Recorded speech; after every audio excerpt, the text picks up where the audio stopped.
যে পরবর্তীতে আপনাদের হোয়াটসঅ্যাপ গ্রুপে এখন তো আপনারা এই আইপিটা ইউজ করতেছেন, ঠিক আছে? এখানে সবই ঠিক থাকবে। আপনারা একটু একটু খেয়াল করেন মনোযোগ দিয়ে। আপনাদের যে এখানে লেখা আছে না এসএপি, এইখানে রাইট ক্লিক করবেন। রাইট ক্লিক করার স্যার স্ক্রিন শেয়ার করুন স্যার। শেয়ার করেন না স্যার, স্ক্রিনটা শেয়ার করলে বেটার হয়। সরি সরি সরি সরি আচ্ছা, আর এখানে একটু হোস্ট করে দেওয়ার জন্য রিকোয়েস্ট করতেছি। এখানে আইসিএবির আইটির দায়িত্বে যিনি আছেন তার কাছে। আচ্ছা, আমি বলছি যে আপনাদের তো এরকম একটা আসছে না যে আপনারা যেখানে ডাবল ক্লিক করে লগ ইন করে, তো এখানে আমি যখন সার্ভারটা ওনারা আইপিটা চেঞ্জ হলে আইপিটা আমাকে দিয়ে দেবে, তখন এইটারে রাইট ক্লিক করবেন। রাইট ক্লিক করে প্রপার্টিজে যাবেন, ঠিক আছে? আচ্ছা, আমি আরেকটু কাজ করে নেই, রেকর্ডিংটা একটু অন করে নেই, তাহলে আপনাদের রেকর্ড থাকতে শুরু হবে।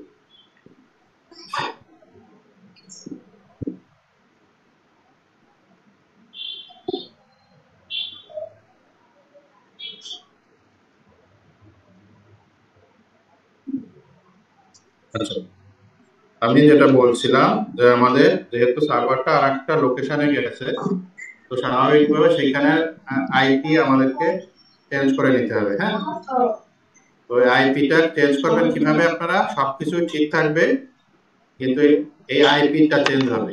এখানে 180.210.184.83 আছে, এটা চেঞ্জ হবে।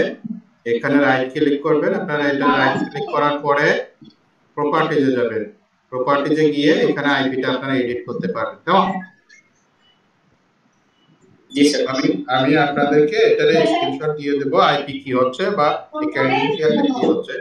আপনারা ওখান থেকে আইপিটা চেঞ্জ করলে হবে, আর কিছু চেঞ্জ করার লাগবে, ঠিক আছে? আচ্ছা, তো আমরা আপনারা প্রায় 151 জনের মতো জয়েন করছেন। স্যার শুরু করে দিতে পারেন স্যার। আসসালামু আলাইকুম স্যার।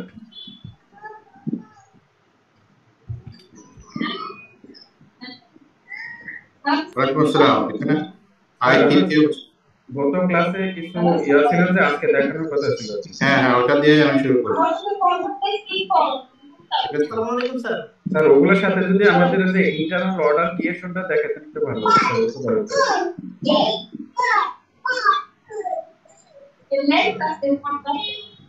ওয়াটারে ইন্ডেক্স একটু বন্ধ করেন।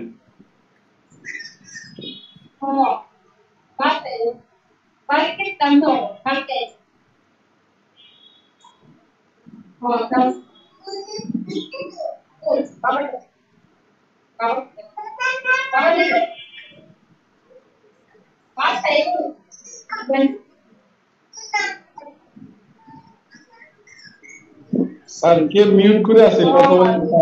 কথা বোঝা যাচ্ছে না স্যার। আসসালামু আলাইকুম স্যার। ওয়ালাইকুম আসসালাম। স্যার আমার নাম্বারটা হোয়াটসঅ্যাপে অ্যাড করে নেই, এটা ভাই আপনি একটু কাইন্ডলি আপনাদের কনসার্ন অথরিটি যিনি আছেন, আর এখানে আপনারা একটু আনমিউট মানে মিউট করেন না, তাহলে তো কিছু বুঝতে পারতেছি না। আর ওদিনে না হোস্ট করে দিল, আজকে তো খুঁজে পাচ্ছি না। আইটি যে যিনি আছেন ওনার কি কোনো কন্ট্যাক্ট নাম্বার আছে আপনাদের কারো কাছে? স্যার আছে স্যার। উনাকে একটু বলবেন যে হোস্ট করে দিতে, অথবা ওনার কন্ট্যাক্ট নাম্বারটা দিলে আমি ওনাকে বলতাম। এখানে কন্টিনিউয়াস কথা বলে যাচ্ছে কে?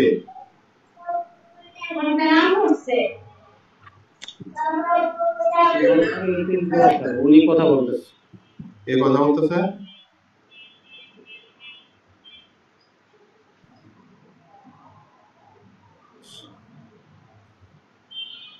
আচ্ছা, আমরা আজকে একটু নোট ডাউন করে নিই। এক নম্বর হচ্ছে হলো vendor creation, right? Customer creation.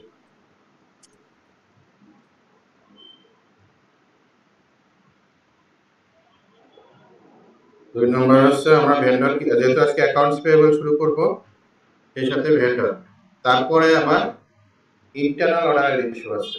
আচ্ছা, তিনটা আমরা দেখে শুরু করি। বাই দিস টাইম আমাদের হয়তো সার্ভারটা আপ হয়ে যাবে।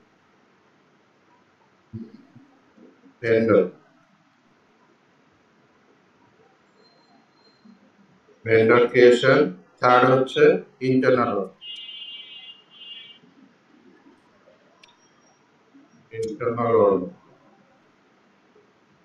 আচ্ছা, এই যে তিনটা জিনিস আমাদের কন্টিনিউয়াসলি এটা লাগে। হ্যাঁ, এখন প্রথমে কাস্টমার ক্রিয়েশন, মূলত ওই কাস্টমারের মাস্টার ডাটা, এগুলোকে বলা হয় মাস্টার ডাটা। আর এই মাস্টার ডাটা ম্যানেজমেন্টের দায়িত্ব থাকে হচ্ছে কনসার্ন মডিউলের উপর। যেমন কাস্টমারের মানে most of the master data maintain করা হলো এসডি মডিউল, ভেন্ডরের মাস্টার ডাটা গুলো মেনটেন করা হচ্ছে এমএম মডিউল, ইন্টারনাল অর্ডারটা এটা ফাইন্যান্স থেকে করা। এখন আবার ফাইন্যান্স চাইলে নিজেও সরাসরি কাস্টমার ক্রিয়েট করতে পারে, মানে ফাইন্যান্স এমন একটা মডিউল যে সবকিছু কন্ট্রোল তার কাছেই থাকে। ঠিক আছে, তাহলে আমার কাস্টমার ক্রিয়েশন, আমরা ফাইন্যান্স থেকে যদি কাস্টমার ক্রিয়েশন করি তাহলে হচ্ছে FD01 ট্রানজাকশন কোড, আর ভেন্ডরের FK01, ইন্টারনাল অর্ডার হলো KO01। তাহলে একটা একটা করে আমরা দেখি।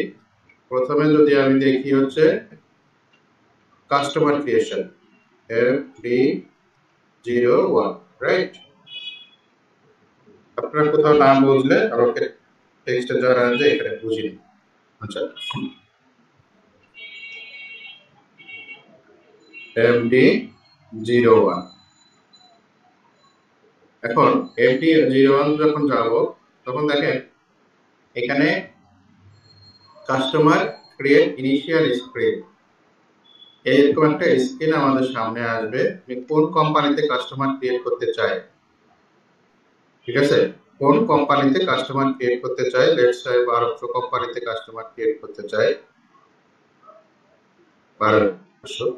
এখন এখানে আছে রেফারেন্স, অর্থাৎ আপনি এক্সিস্টিং একটা কাস্টমারের রেফারেন্সে আর একটা কাস্টমার ক্রিয়েট করতে চাইছেন। দ্যাট মিন্স আপনার সিস্টেমে কাস্টমার ক্রিয়েট করা আছে, আপনি আর একটা কাস্টমার ক্রিয়েট করতে চাইছেন, সেই রেফারেন্সটা আপনি ইউজ করতে পারেন। যদি আমি দেখা যাচ্ছে যে এরকম একটা রেফারেন্স দিলাম, 1200 কোম্পানির রেফারেন্স দিলাম, বা যে কোনো একটা কাস্টমারের রেফারেন্স দিলাম, কোম্পানি কোড 1200। কতদিনে দেখেছি আমাদের এখানে 6 ডিজিটের যে কাস্টমার গুলো থাকে সেই কাস্টমার গুলো আমরা নেব। আমরা এরকম একটা কাস্টমার নিই, এটা কোন কোম্পানিতে আছে, 1200 কোম্পানিতে আছে। আমরা এই কাস্টমারের মতো করে বা এই কাস্টমারের রেফারেন্সে আরো একটা নতুন কাস্টমার ক্রিয়েট করতে চাইছি, ঠিক আছে।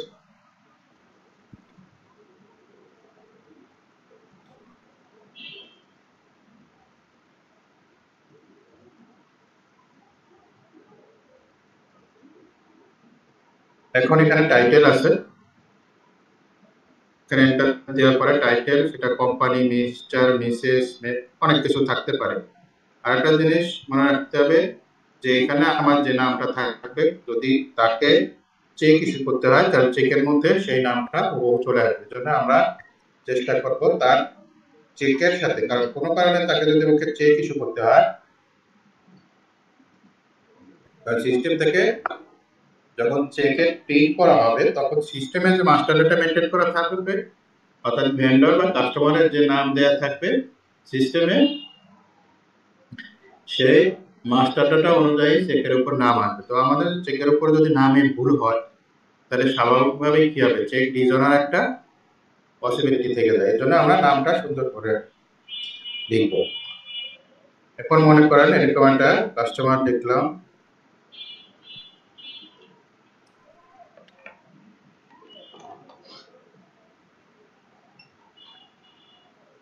একটা, যদি এখানে না হয় তাহলে সেকেন্ড রোতে আমরা লিখতে পারবো, যদি কোনো বড় নাম। এরপরে আসে, এখন এখানে দেখেন অনেক সময় অনেক কোম্পানির আগে মেসার্স বা এটা তো সাধারণত ব্যক্তির মালিকানা, ব্যক্তির ক্ষেত্রে মিস্টার এগুলো থাকে, যদি থাকে আমরা তাহলে দিব, না থাকলে কিছু দেওয়ার দরকার নেই, আননেসেসারি কোনো জিনিস আমরা দিব। এরপরে আসে সার্চ টার্মস। সার্চ টার্মস কি জিনিস?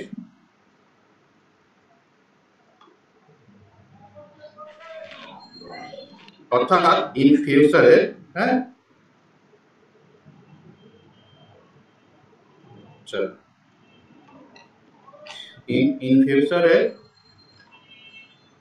অর্থাৎ এই কাস্টমারকে আমি কি নামে সার্চ করতে পারবো, হ্যাঁ, সেইটা। এটা আমরা একটু করে নেই, কত টার্মসে অটোমেটিক ক্লিয়ারিং আর হচ্ছে reset clear, automatic clearing. Sir reset করার প্রসেসটা আজকে দেখানোর কথা ছিল। হ্যাঁ হ্যাঁ হ্যাঁ, আমি লিখে নিয়েছি ভাই, ক্লিয়ার। আপনারা একটু নিজেরা মিউট হয়ে যান। আচ্ছা, আমরা যেহেতু শুরু করছি এটা শেষ করে নিচ্ছি। অর্থাৎ সার্চ টার্ম, এটা আমি কিভাবে সার্চ করতে পারি, হ্যাঁ, যে কি নামে সার্চ করবো, ধরেন এটা সংক্ষিপ্ত নামে আমি সার্চ করবো যাতে এই কাস্টমারটা আমি খুঁজে পাই, এটা হচ্ছে সার্চ টার্ম। এটা অ্যাড্রেসটা আমরা দিব কোন অ্যাড্রেস। কেউ একজন আপনারা কথা বলতেছেন, মিউট করেন কাইন্ডলি।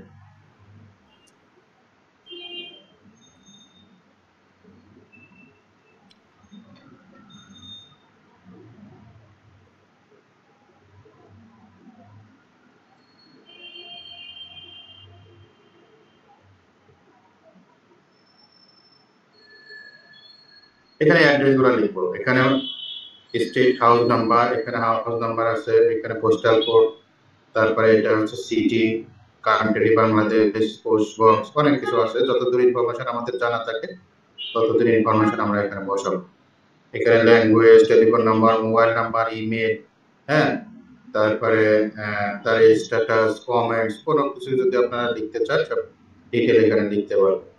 তাহলে এই ফিল্ডগুলো আমরা যতদূর জানি ততদূর এখানে ফিল্ডগুলো আমরা ফিল আপ করবো, ঠিক আছে?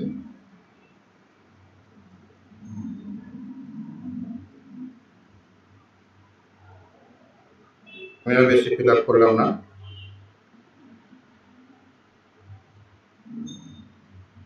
এবারে এন্টার দিব।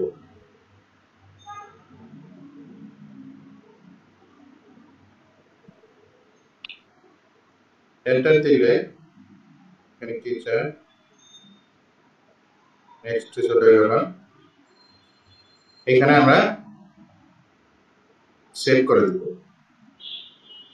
যেহেতু আমরা কি করলাম একটা রেফারেন্সে করছি। এন্টার দিয়ে যদি আরেক ফিল্ড আসে তাহলে আমরা দিব, না হলে এটা সেভ করে দিব। সেভ।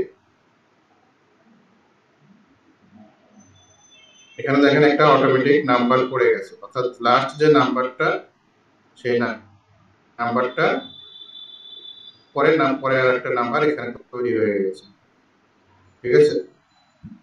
নাম্বারটা আমরা বলতে পারি, এটা কেন হচ্ছে রেফারেন্সে ক্রিয়েট করা, অর্থাৎ একটা কাস্টমার আছে, সেই কাস্টমারের রেফারেন্সে আমি আর একটা কাস্টমার ক্রিয়েট করতে চাই।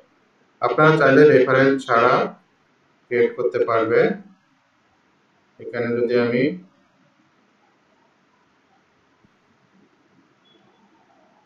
রেফারেন্সটা তুলে দেই,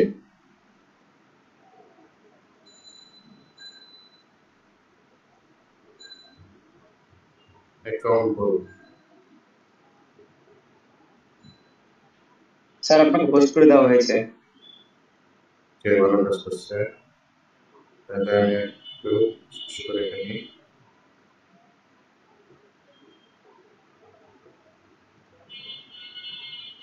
থ্যাংক ইউ।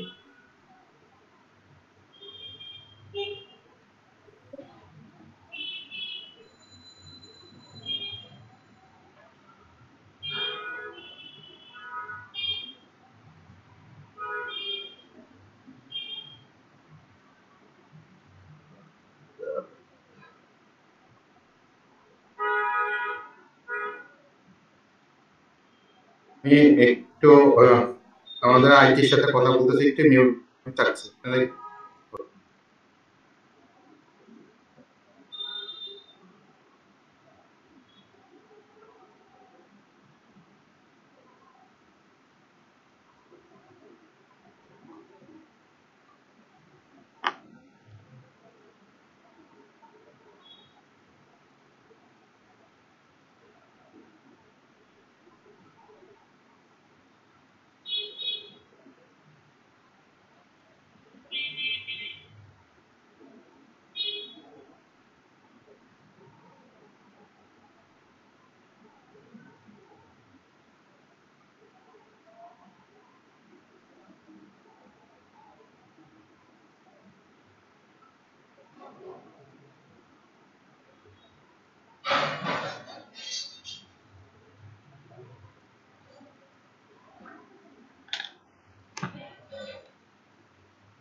আচ্ছা, সরি, একটু ইন্টারাপশন হচ্ছে, আপনারা কাজ করতেছে তো এই জন্য বারবার একটু ডিস্টার্ব করতেছে।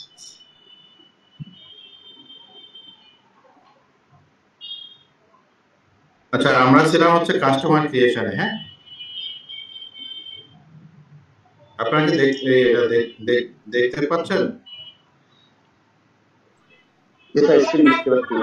স্ক্রিন দেখা যাচ্ছে। ঠিক আছে ভাই, দেখতে।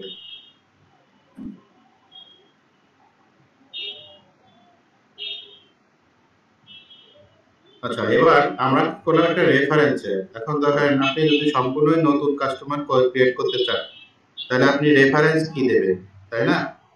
এখানে তো রেফারেন্স হিসেবে কিছু থাকছে না, তাহলে এখানে আপনাকে অ্যাকাউন্ট গ্রুপ ইউজ করতে হবে। তো আমাদের নিচের দিকে দেখবেন যে অ্যাকাউন্ট গ্রুপ করা আছে জেড দিয়ে দিই, তাহলে আমরা দেবো হচ্ছে চল্টু পার্টি জেড 001, এটা দেওয়ার পরে তারপরে যে কোম্পানিতে আপনি কাস্টমারটা ক্রিয়েট করতে চাইছেন সেই কোম্পানি কোড দেবেন।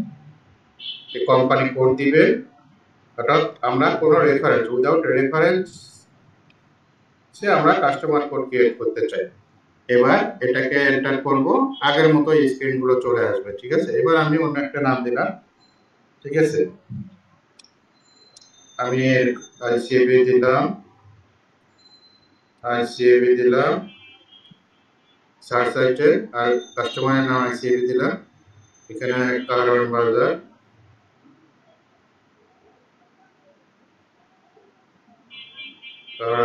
দিলাম ঢাকা, সম্ভবত 1200 কত, 1208, যাই কিছু একটা হবে। Country Bangladesh, city Dhaka, enter দিলাম। ঠিক আছে, এখানে আমরা চাইলে মোবাইল নাম্বার বা অন্যান্য দিতে পারি। তারপরে কোম্পানি কোড ডেটা, এখানে এখানে দেখেন এখানে বাম এই যে ডান পাশে এটা দেওয়ার পরে একটা অ্যারো আছে, ঠিক আছে, এই অ্যারোতে আমরা ক্লিক করব। নিচের ইনফরমেশন গুলো যত ইনফরমেশন গুলো আছে সবগুলো আমরা দেওয়ার পরে এটাকে ক্লিক করব। এটা ক্লিক করার পরে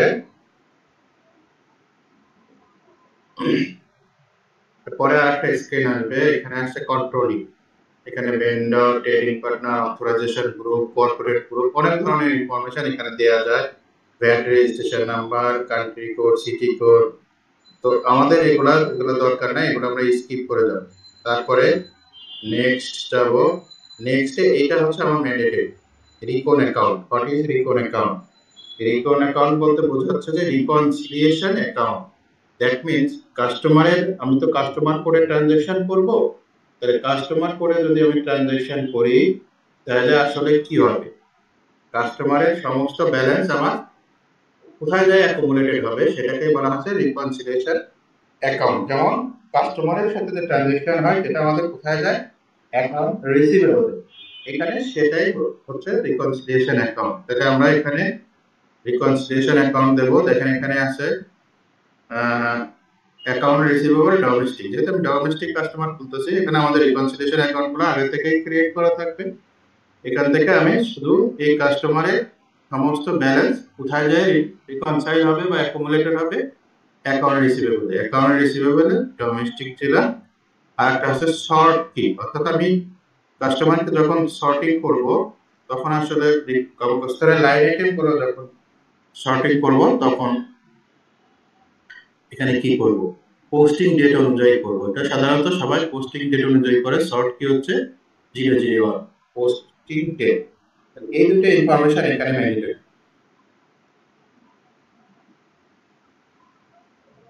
আচ্ছা,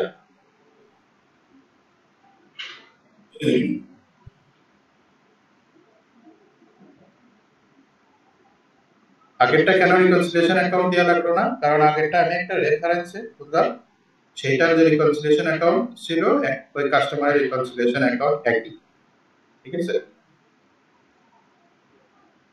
এরপরে আসছে টার্মস অফ পেমেন্ট, এটা দিতে হবে পেমেন্ট টার্মস, অর্থাৎ কাস্টমারের সাথে বা কাস্টমার বা ভেন্ডর আপনি যাই ক্রিয়েট করেন না কেন সেটার একটা পেমেন্ট টার্মস ইউজ করতে হবে।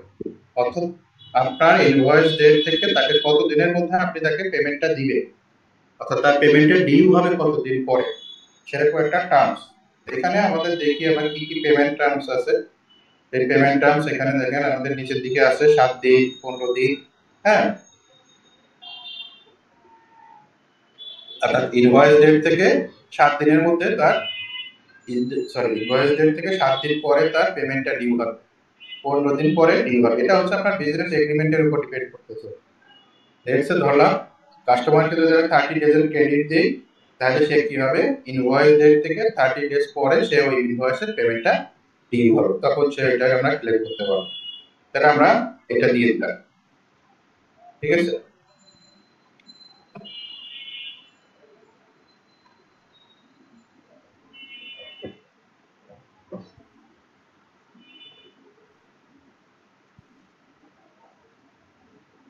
এবার এটা দিয়ে এখানে আর কিন্তু দেখেন এখানে আর তো যাওয়ার কোনো জায়গা নাই। এবার এটাকে আমরা সেভ করে দেবো। সেভ করে দিলে এখানে কাস্টমার 109220 এটা কিন্তু ক্রিয়েট হয়ে গেল। Customer 109220 has been created. এ হচ্ছে কাস্টমার ক্রিয়েট করার সরাসরি একটা প্রসেস। আমরা কাস্টমারের মাস্টার ডেটা ক্রিয়েট করা জানলাম, এবার আমরা জানবো হচ্ছে ভেন্ডরের master data creation. Vendor master data creation,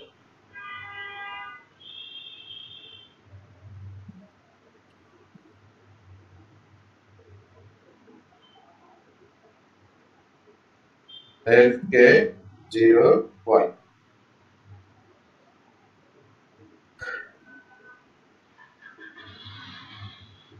FK01 এখানেও আছে, আমরা রেফারেন্সও ওপেন করতে পারি অথবা কি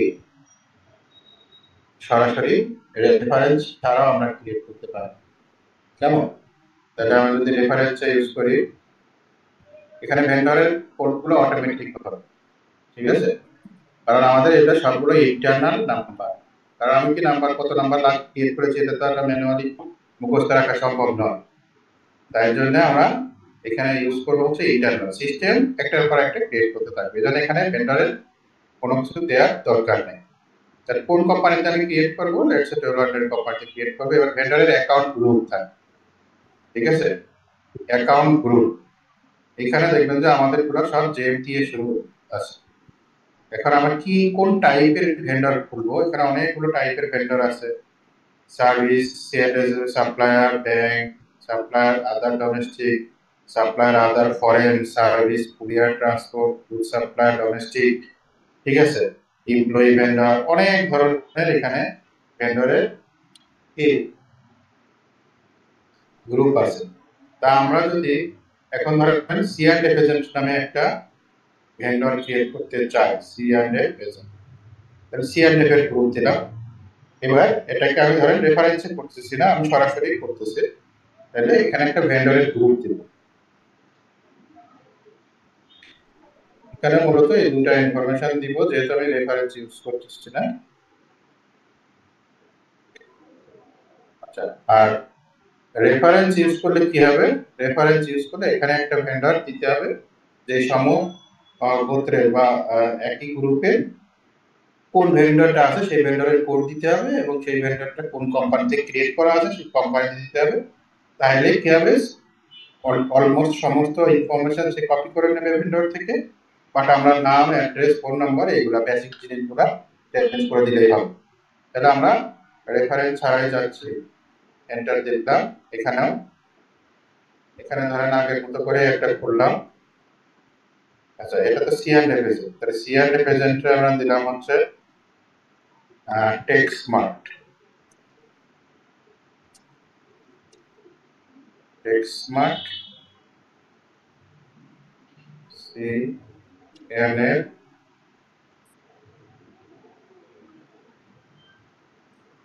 এজেন্ট, টেক্সমার্ট সি&এফ এজেন্ট। টেক্সমার্ট দিলাম, এখানে লিখলাম হলো সার্চ আইটেম টেক্সমার্ট।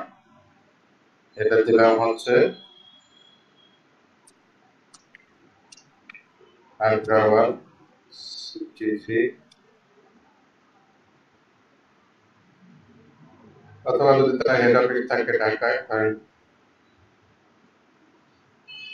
পুরানা করিডোর, পুরো ডিটেল অ্যাড্রেস দিতে হবে।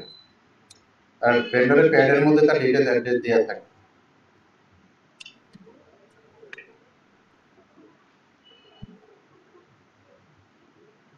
Dhaka 1000, city Dhaka, country Bangladesh.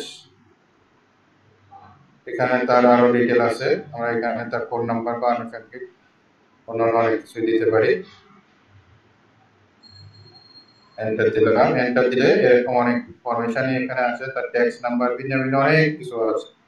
এবার এখানে থাকবে তার পার্সোনাল ইনফরমেশন, তার বার্থডে, তার place of birth, profession, sex, সবকিছু আমরা এগুলা লিখতে পারি, ঠিক আছে? আর এগুলো আমরা যদি কোনো ইনফরমেশন ব্যাড রেজিস্ট্রেশন নাম্বার থাকে, তো যদি কোনো ইনফরমেশন এগুলো আমরা থাকলে দিব, না থাকলে এটা স্কিপ করে দেবো। এখান থেকে আমরা নেক্সটে গেলাম। নেক্সট এখানে দেখানো হচ্ছে ভেন্ডরের ব্যাংক ডিটেল। এটা হয় কি, যখন আমরা সরাসরি সিস্টেম থেকে যদি আমরা বিএফটিএল করে দিই, তখন এগুলো এই ইনফরমেশনগুলো কি বসাতে হবে। তার ব্যাংক কি, bank account holder, I banking যদি থাকে, এগুলা বসাতে হবে। সাধারণত বাংলাদেশে এখন পর্যন্ত এটা চালু না যে সরাসরি এসএপি থেকে বা এসএপি থ্রু দিয়ে ব্যাংকে বিএফটিএল করা যায়। তো এখানে আমাদের ওরকম দেওয়ার মতো কোনো ইনফরমেশন নাই। আমরা নেক্সটে গেলাম। নেক্সটে গিয়ে যে রিকন অ্যাকাউন্ট, এটা মাস্ট। কাস্টমার এবং ভেন্ডর এবং অ্যাসেট, অর্থাৎ যারা সাবজেক্ট কনসেপ্ট, তাদেরকে অবশ্যই করতে হবে একটা কন্ট্রোল লেজারের মাধ্যমে নিয়ে আসতে হবে। যেমন ভেন্ডরকে আমরা নিয়ে আসবো হচ্ছে অ্যাকাউন্টস পেয়েবলের মাধ্যমে, কাস্টমারকে নিয়ে আসবো আমরা অ্যাকাউন্ট রিসিভেবলের মাধ্যমে, অ্যাসেটকে নিয়ে আসবো অ্যাসেট অ্যাকাউন্টের মাধ্যমে। সেটাই হচ্ছে তার যার যার রিকনসিলিয়েশন অ্যাকাউন্ট। এখানে দেখি আমাদের কি কি রিপোর্ট অ্যাকাউন্ট আছে। আমরা আসলে সিআরডি প্রেজেন্টের ভেন্ডর করতেছি, তাহলে সিআরডি প্রেজেন্টের কোন রিকন অ্যাকাউন্ট আছে কিনা।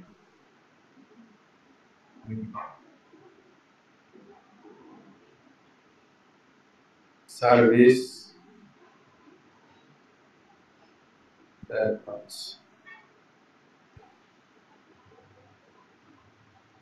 ডোমেস্টিক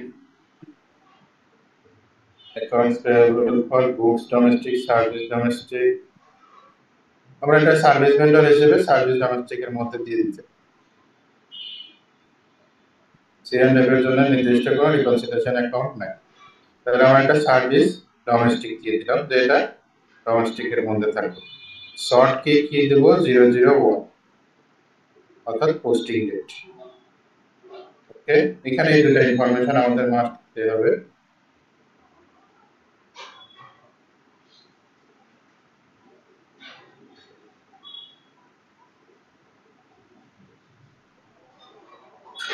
এরপরে নেক্সট, আচ্ছা নেক্সট হচ্ছে পেমেন্ট।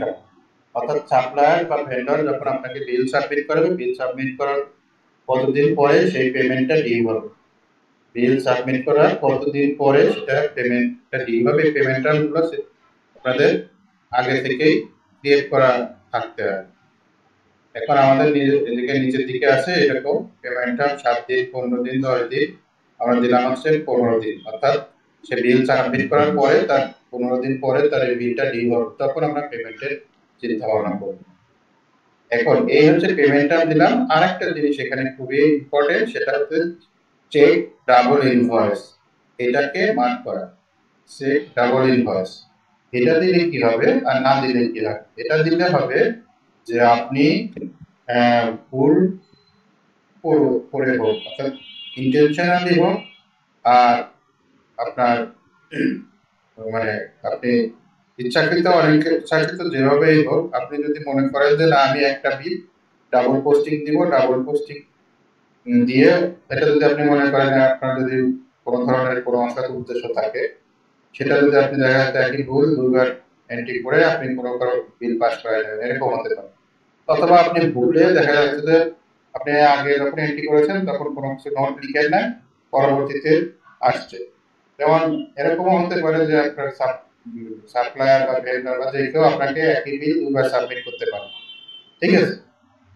তো তখন সেই জিনিসগুলা ইনিশিয়াল স্টেজে সিস্টেমের উপর থাকবে, দায়িত্ব সিস্টেম এটা মনিটর করবে। অর্থাৎ আপনি যদি একটা ভেন্ডরের একই অ্যামাউন্ট, একই রেফারেন্স, হ্যাঁ একই অ্যামাউন্ট বা একই রেফারেন্সে ডেট ভিন্ন ভিন্ন হতে পারে, অর্থাৎ দেখা যাচ্ছে অ্যামাউন্টও এক, বিলের রেফারেন্সও এক, ভেন্ডরও এক, হ্যাঁ এরকম কোনো বিল পোস্টিং করতে যান, একবার পোস্ট করেছেন আবার পোস্ট করতে যান, তাই সিস্টেম আপনাকে পোস্ট করতে দেবে না, অটোমেটিক্যালি আটকায় দেবে। আটকায় দিয়ে সে বারবার বলবে তুমি এটা চেক করো, তুমি সেম বিল আগে একবার এন্ট্রি করেছো কিনা, অর্থাৎ এটা আপনি এন্ট্রি করতে পারবেন না, ঠিক আছে?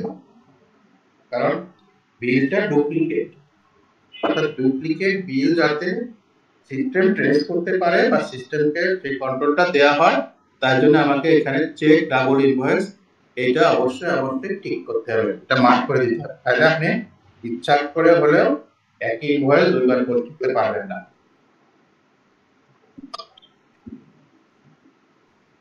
তাহলে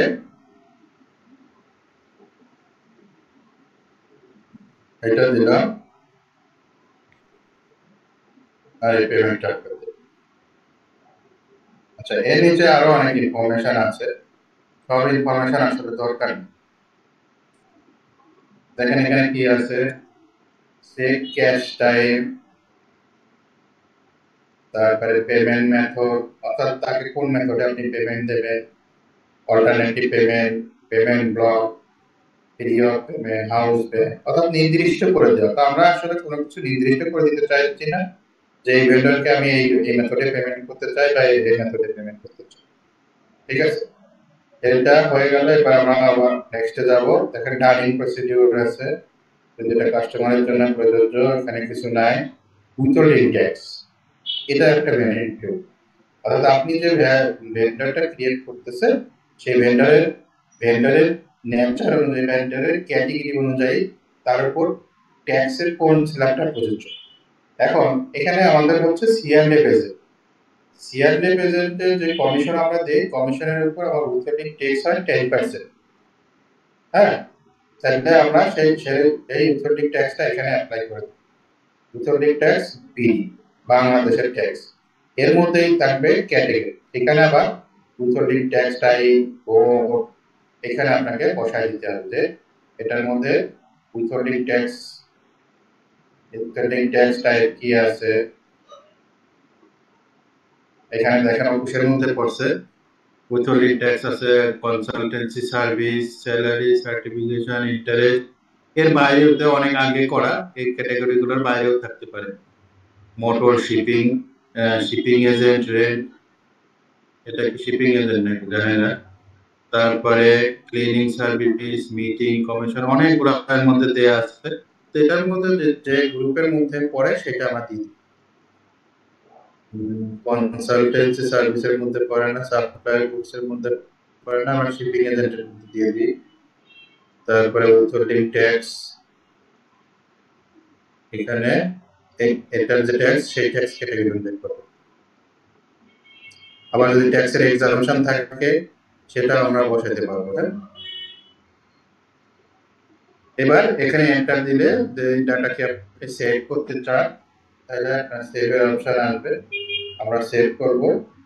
সেভ করলে এখানে একটা ভেন্ডর নাম্বার অটোমেটিক্যালি ক্রিয়েট হয়ে যাবে।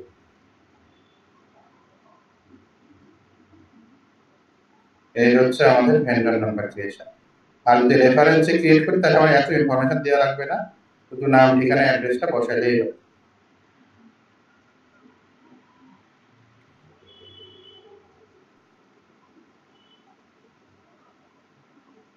আচ্ছা, এরপরে ছিল হচ্ছে ইন্টারনাল অর্ডার। আচ্ছা,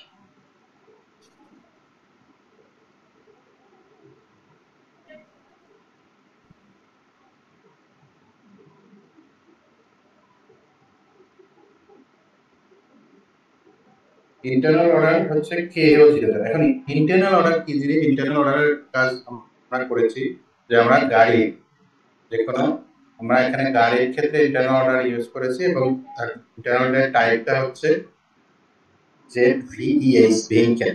ঠিক আছে, ভেহিকেলের ইন্টারনাল অর্ডার। তো দেখা যাচ্ছে যে আমার নতুন আর একটা গাড়ি কিনছে, সেই গাড়ির খরচ আমার ট্যাগ করতে হবে, তারপর আমরা কি করতে হবে, নতুন করে একটা ইন্টারনাল অর্ডার ক্রিয়েট করতে হবে। তাহলে এখানে আমাকে ট্রানজাকশন করতে হচ্ছে এফকে সরি কেও 0।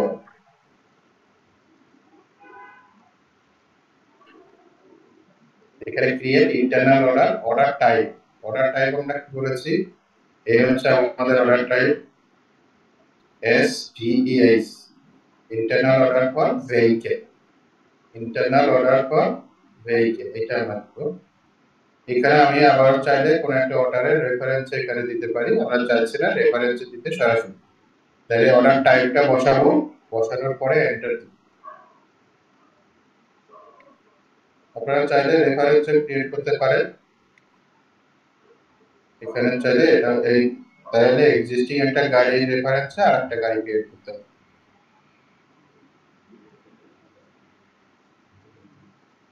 এন্টার দিলাম। আচ্ছা, এবার অর্ডার। এখন অর্ডারটা আপনাকে ম্যানুয়ালি বসাইতে হবে, কারণ আমার গাড়ির নাম্বার তো আর সিস্টেম অটোমেটিক্যালি মেইনটেইন করতে পারবে না। ঠিক আছে, কারণ গাড়ির নাম্বার অটোমেটিক সিকোয়েন্সিয়াল হবে না, বিভিন্ন সময় বিভিন্ন নাম্বারে গাড়ি হবে।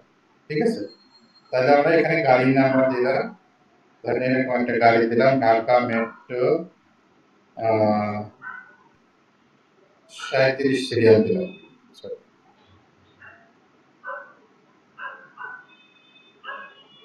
37 সিরিয়াল 88-তে একটা নাম। এখানে দিলাম হচ্ছে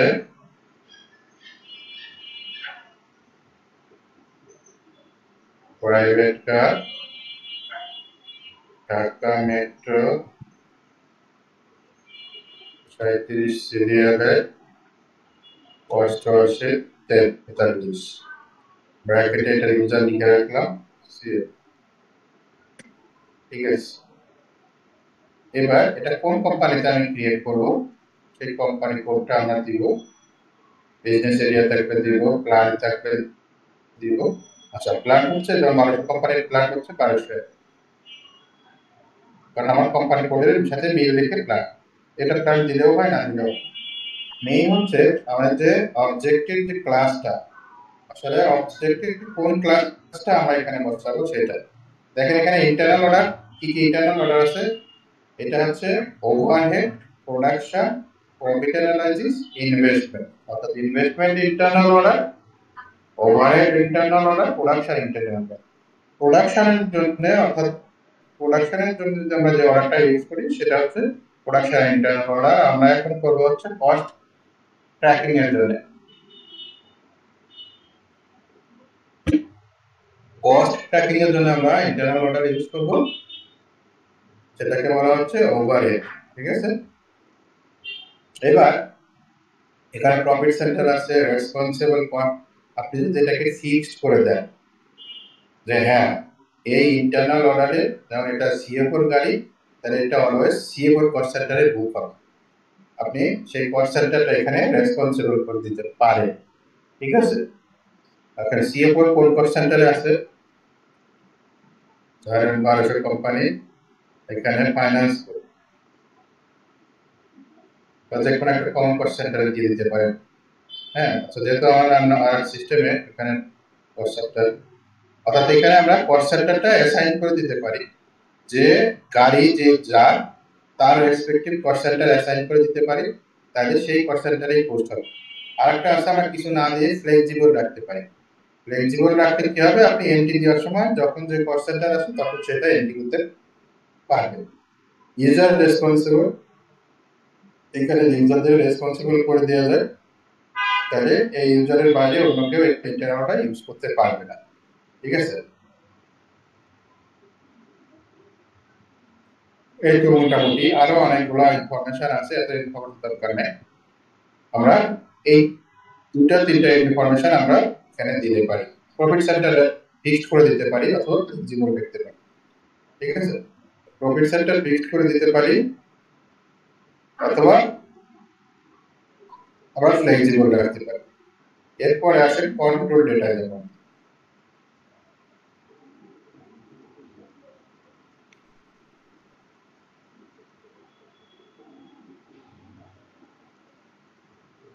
কন্ট্রোল ডেটা, কন্ট্রোল ডেটার মধ্যে দেখেন এখানে সিস্টেম স্ট্যাটাস আর রিলিজ। ঠিক আছে। আর এখানে কারেন্সি আছে, আর এখানে আমাকে মার্ক করতে হবে যে এটা হচ্ছে স্ট্যাটিস্টিক্যাল অর্ডার। এটা হচ্ছে স্ট্যাটিস্টিক্যাল অর্ডার, এটা মার্ক করতে হবে স্ট্যাটিস্টিক্যাল অর্ডার। অর্থাৎ আমার ইন্টারনাল অর্ডার ওভারহেড যেটা সেটা হচ্ছে স্ট্যাটিস্টিক্যাল। ঠিক আছে। এই স্ট্যাটিস্টিক্যাল অর্ডারটা আমরা মার্ক করে দেব। আর এখানে রিলিজ আছে, টেকনিক্যালি কমপ্লিটেড, টেকও আছে, এটা ক্লোজ আছে, আর একটা হচ্ছে টেকও ক্লোজ, আর একটা হচ্ছে ক্লোজড। যদি এই স্ট্যাটাসটা ক্লোজড থাকে তাহলে মনে করো ইন্টারনাল অর্ডারে আপনি কোনো কাজ করতে পারবেন না, বন্ধ থাকবে, এখানে পোস্টিং কিছু করতে পারবেন। তারপরে এটাকে আপনাকে রিসেট করতে হবে।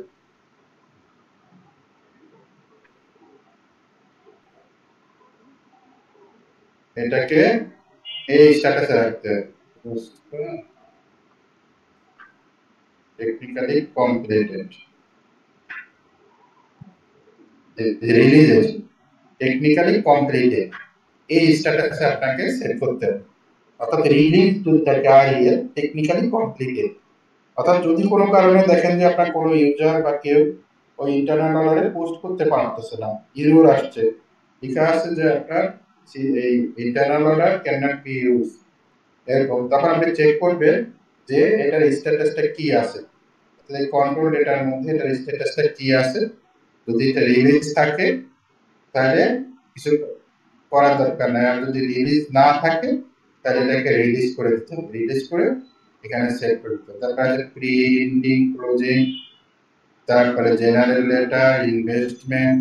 হ্যাঁ, এখন যেগুলো হচ্ছে ইনভেস্টমেন্ট ইন্টারনাল অর্ডার, অর্থাৎ যে ইনভেস্টের ইন্টারনাল অর্ডার গুলো আপনার অ্যাসেট ক্যাটাগরি বা ইনভেস্টমেন্ট ক্যাটাগরি ক্যাপিটালাইজেশনের জন্য ইউজ হয়, সেইগুলো হচ্ছে ইনভেস্টমেন্ট ইন্টারনাল। আর এক্সপেন্স ট্র্যাক করার জন্য বা ওভারহেড ট্র্যাক করার জন্য সেটা হচ্ছে আমার স্ট্যাটিস্টিক্যাল ইন্টারনাল। এই ফিল্ডটা আমরা একটু ক্যাপচার করে নিলাম।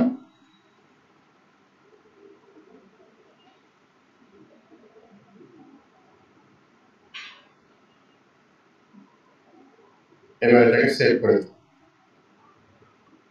সেভ করে দিলে একটা ইন্টারনাল অর্ডার এখানে ক্রিয়েট হয়।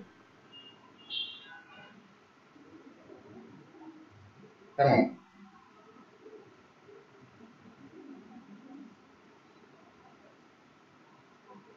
তাহলে ইন্টারনাল অর্ডার হলো কাস্টমার মাস্টার ডাটা হলো ভেন্ডর মাস্টার ডাটা হলো। আমরা এটা দেখে নিলাম।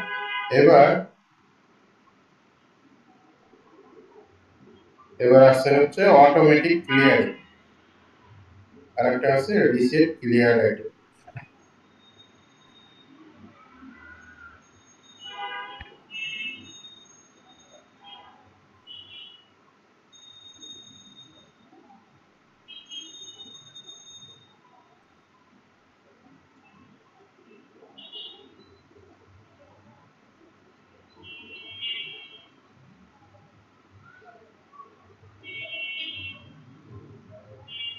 অটোমেটিক ক্লিয়ারিং এর ট্রানজাকশন কোডটা হচ্ছে F.13 F.13 F.13 এ আমাদের দিতে হয়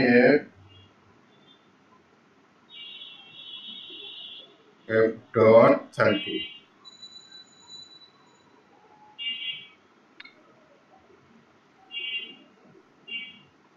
দেখেন এখানে বলাই আছে অটোমেটিক ক্লিয়ারিং কোন কোম্পানি। তার আগে আমরা আপনাদেরকে একটু দেখাই, ভেন্ডরের লেজারটা দেখে নিতে হবে যে এমন কিছু ভেন্ডর, তাহলে সুবিধা হবে। FBL1 এ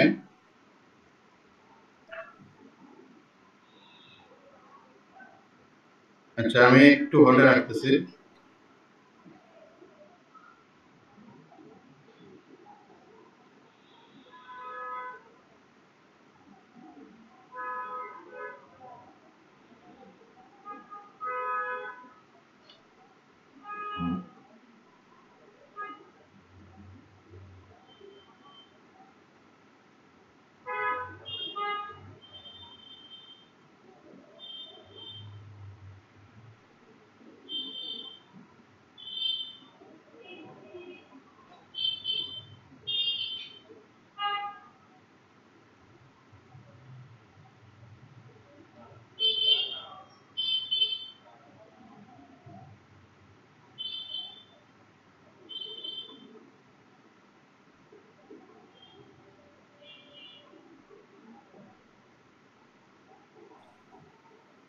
আচ্ছা আমাদের সিস্টেম আপ হয়ে গেছে। আপনারা চাইলে এখন যার আইডি পাসওয়ার্ড দিয়ে অ্যাক্সেস নিতে পারেন। তবে যে কাজটা করতে হবে সেটা আমি একটু আপনাদেরকে আবার ক্লাসের মাঝখানে একটু ইন্টারাপ্ট করি। আমি এই সিস্টেম থেকে লগ আউট করে নিচ্ছি, ঠিক আছে? এখানে আমাদের আইপিটা চেঞ্জ হয়েছে, ঠিক আছে? আইপিটা কিভাবে চেঞ্জ করবে, এখানে প্রপার্টিজে গেলাম, প্রপার্টিজে গিয়ে এই হচ্ছে আমাদের কারেন্ট আইপি। আপনারা একটু কষ্ট করে এই আইপিটা চেঞ্জ করে নেবেন। আমি এটা হোয়াটসঅ্যাপে দিয়ে দিচ্ছি, ঠিক আছে? যারা যারা লগ ইন করতে পারবেন না এই আইপি ইস্যুতে আরেকজনটা একটু হেল্প করে, আমার একার পক্ষে তো এত হেল্প করা সম্ভব না। এই হচ্ছে আমাদের আইপি চেঞ্জ হয়েছে 103 114 170 29। শুধু এইটুকু চেঞ্জ করলেই হবে, আর কিছু করা লাগবে না, ঠিক আছে? আমি আপনাদের হোয়াটসঅ্যাপ গ্রুপে দিয়ে দিচ্ছি।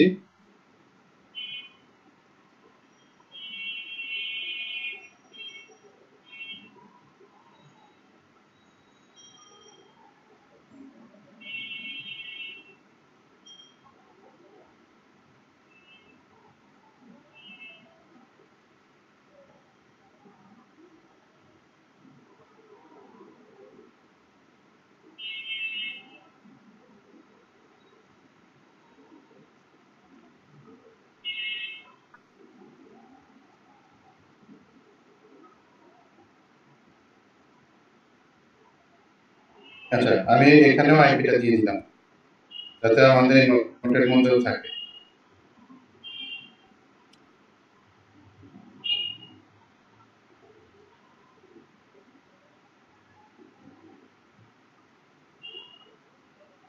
আচ্ছা, আপনারা আইপিটা চেঞ্জ করতে পারবেন না? আমি আনমিউট করে দিয়েছি। স্যার পারবো কাজ করেছে কাজ করছে না? Thank you. আশা করি আর সমস্যা হবে না, কারণ আমরা আমাদের এই অফিস হচ্ছে আমাদের সেনবাগিচা ছিল, আমরা আসলে আমাদের নিজস্ব বিল্ডিং এ গেছি, তো ওইখানে পাওয়ারের লোড নিয়ে একটু ঝামেলা হচ্ছে, এই জন্য বারবার এরকম হয় না সাধারণত। তো এখন আমরা আসলে সার্ভারটাই পুরো সরাই নিয়ে গেছি আমাদের অন্য আর একটা কো লোকেশন। আর আমার মনে হয় সার্ভারে আর ইন্টারাকশন হওয়ার কথা না, কারণ টেকনিক্যাল জিনিস। তো যাই হোক, দেখেন আমাদের আইটি টিম রাত 9টা পর্যন্ত কাজ করে সার্ভার আপ করছে, আলহামদুলিল্লাহ, তাদেরকে ধন্যবাদ দেওয়া উচিত। আপনাদেরকে ধন্যবাদ দিয়েন স্যার আমাদের পক্ষ থেকে।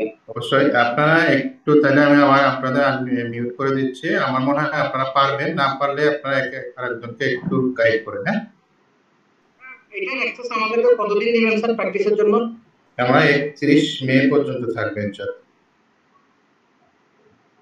এই স্বল্প সময়ের মধ্যে আসলে আমাদের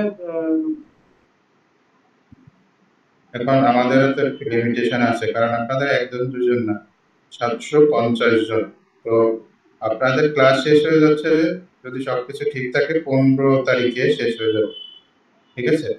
তো তারপরে আমি আরো 15-16 দিন এটা রাখছি, ঠিক আছে?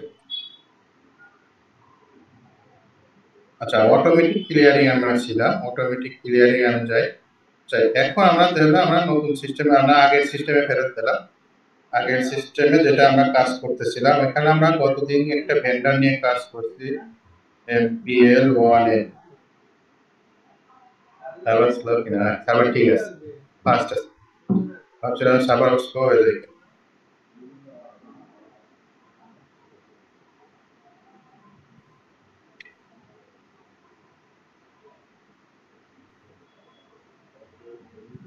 আচ্ছা, এই একটা ভেন্ডর NS এন্টারপ্রাইজ, দেখেন এখানে এটা এটা এটা এটা একটা, দুইটা, তিনটা, ঠিক আছে?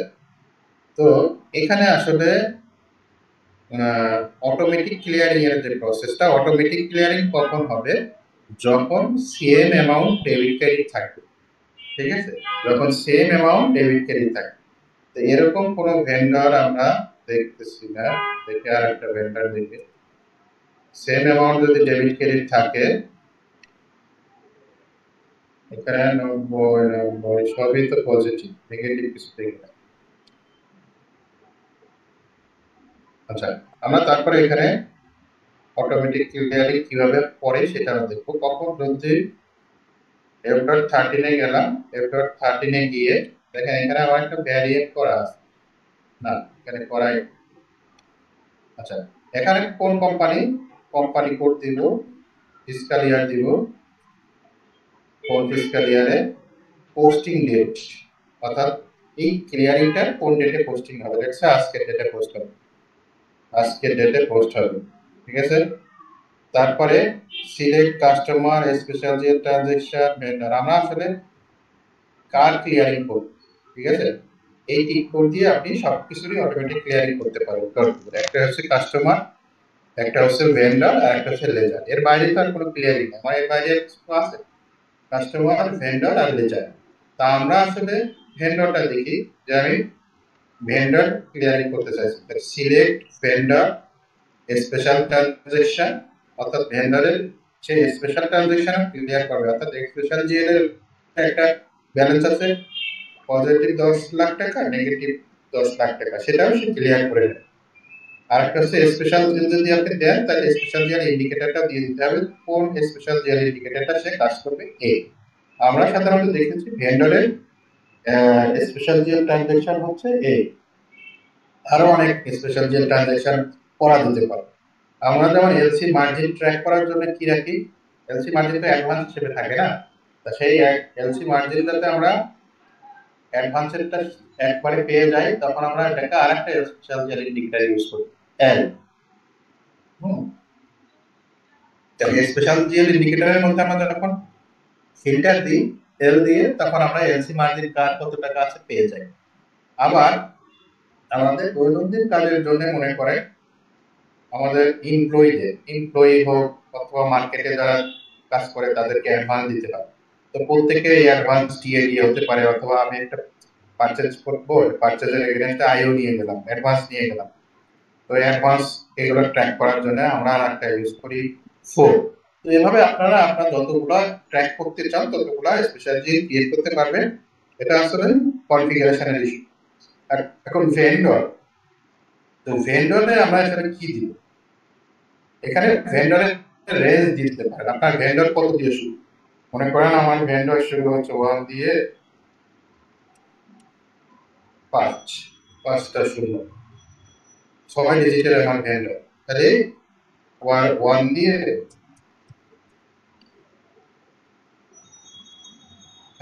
6 ডিজিট, 3 আর 2 5।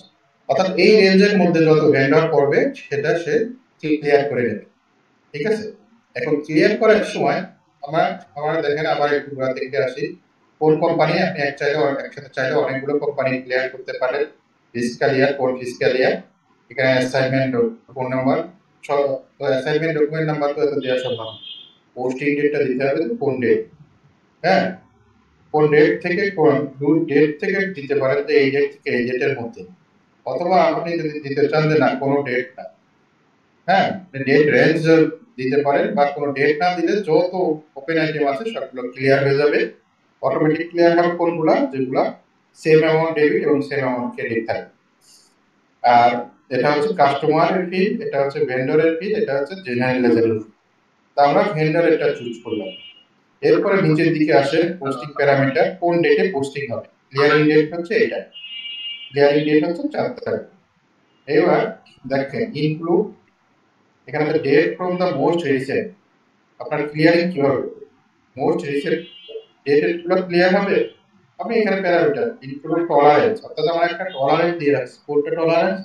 বলেন যে হ্যাঁ ভেন্ডর এবং একটা ডেবিট অ্যামাউন্ট আছে 110 টাকা, ক্রেডিট অ্যামাউন্ট আছে মনে করেন 109 টাকা, 1 টাকার একটা গ্যাপ আছে। সেই টলারেন্সটাও অথবা পয়সার কোনো গ্যাপ থাকতে পারে, টলারেন্সটা কনসিডার করবে। তারপরে পারমিট ইন্ডিভিজুয়াল লাইন আইটেম, আমরা যদি ইন্ডিভিজুয়াল লাইন আইটেম ধরে ধরে ক্লিয়ার করাতে চাই তাও হবে। এই হচ্ছে এখানে একটি প্যারামিটার আপনারা চাইলে দিতে পারেন, অথবা না চাইলে সিস্টেমের যে রুলস আছে সেটা দিতে পারেন। তারপরে প্রথমে এটা টেস্ট রান, ঠিক আছে? এটা হচ্ছে টেস্ট রান। তাহলে আমরা একটু টেস্ট রান করে দেখি। এই প্যারামিটারটা এইভাবে সাজায়ে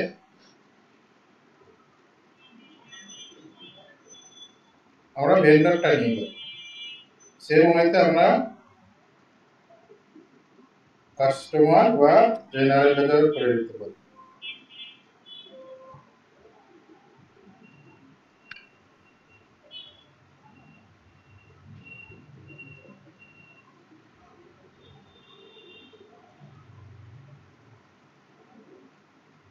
Determination of clearing date is not late.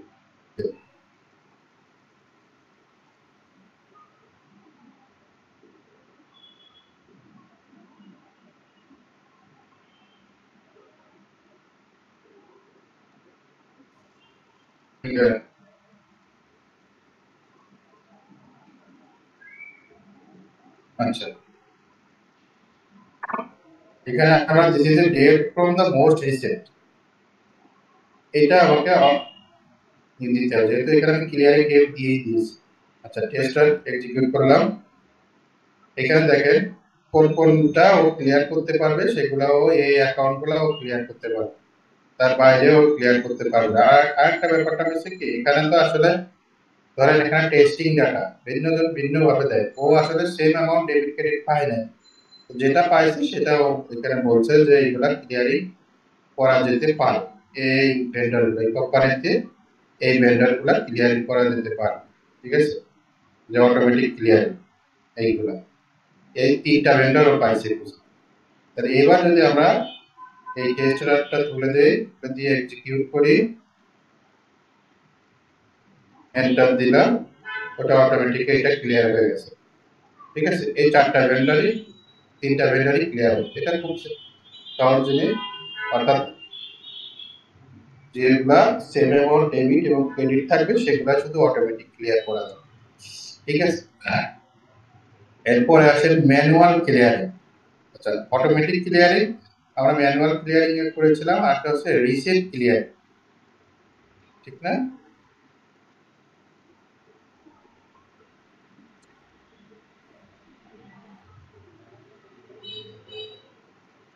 গতদিন আমরা কোন ভেন্ডরে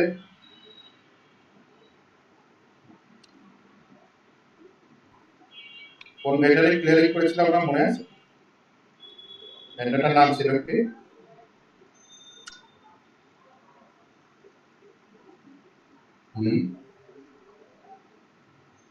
কেউ বলতে পারবে? বললে একটু দেখেন তো, কমেন্ট বক্সে দিতে পারেন কিনা কেউ, যে আমরা লাস্ট ডেতে আমরা যে ভেন্ডরটা ক্লিয়ারিং করেছিলাম ওটার নাম ছিল বা কোড ছিল।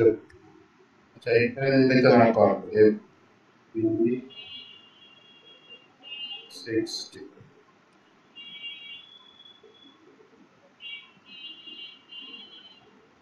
এটা সম্ভব দেখি।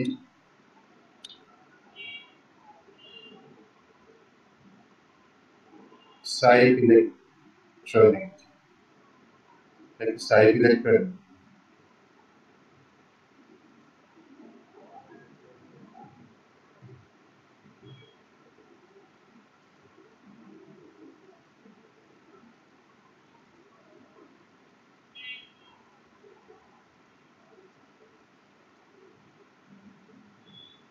কোম্পানি কোডটা চেঞ্জ করে নিন, 1200 কোম্পানিতে কাজ করতাম।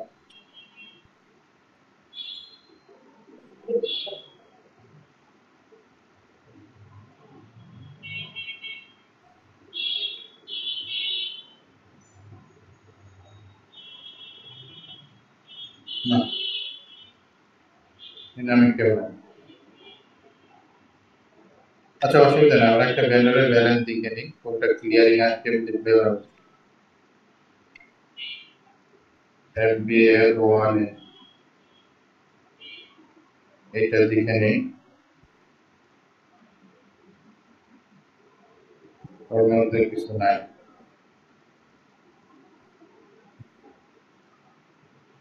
ও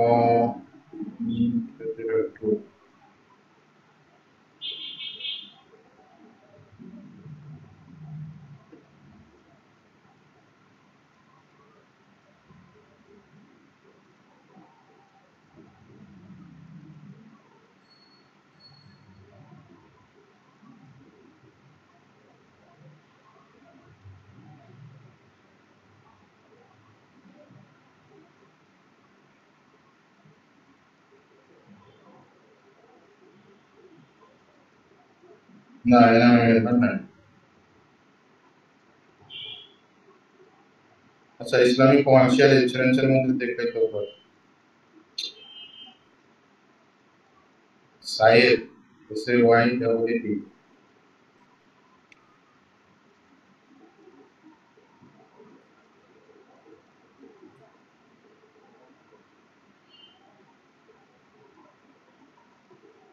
নাই। আচ্ছা, অসুবিধা নেই, আমরা করে দেখেন, আমি জানি।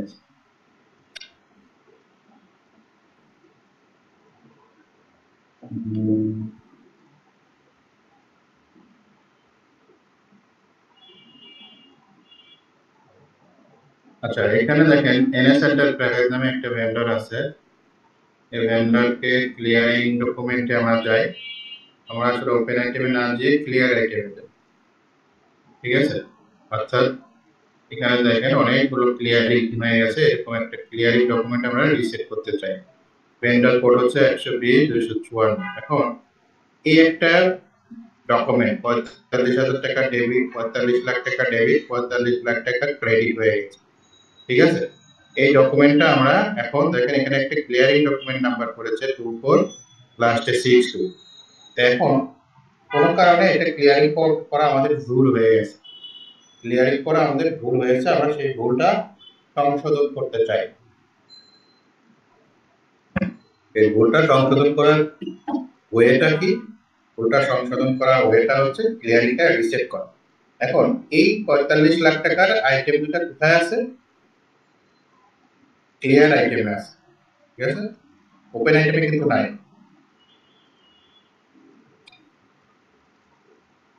দেখেন ওপেন আইটেম যদি আমি দিই, ওপেন আইটেমে কিন্তু 45 লাখ টাকার কোনো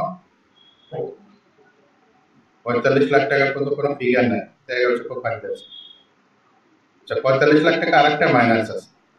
আবার এখানে দেখেন ক্লিয়ার আইটেমে একটা 45, একটা 45 উঁচা আছে। ওকে, এখানে 45 আরো একটা আছে ওপেন আইটেম। ওকে, এখন কথা হলো আমি এই দুটা আইডি এই যে ক্লিয়ার ডকুমেন্টকে রিসেট করতে চাই। ক্লিয়ার ডকুমেন্টকে যদি আমার রিসেট করতে হয় তাহলে আমাকে দিতে হবে ট্রানজাকশন কোড FBRA, ঠিক আছে? গেলাম।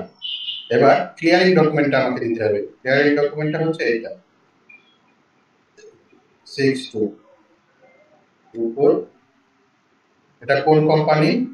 কোম্পানি কোড হচ্ছে 1100 ফিসক্যাল ইয়ার। এটা কোন ডেটে হয়েছে? 15/3/2024। এখন বলো তো এটা কোন ফিসক্যাল ইয়ার? 24 ফিসক্যাল ইয়ার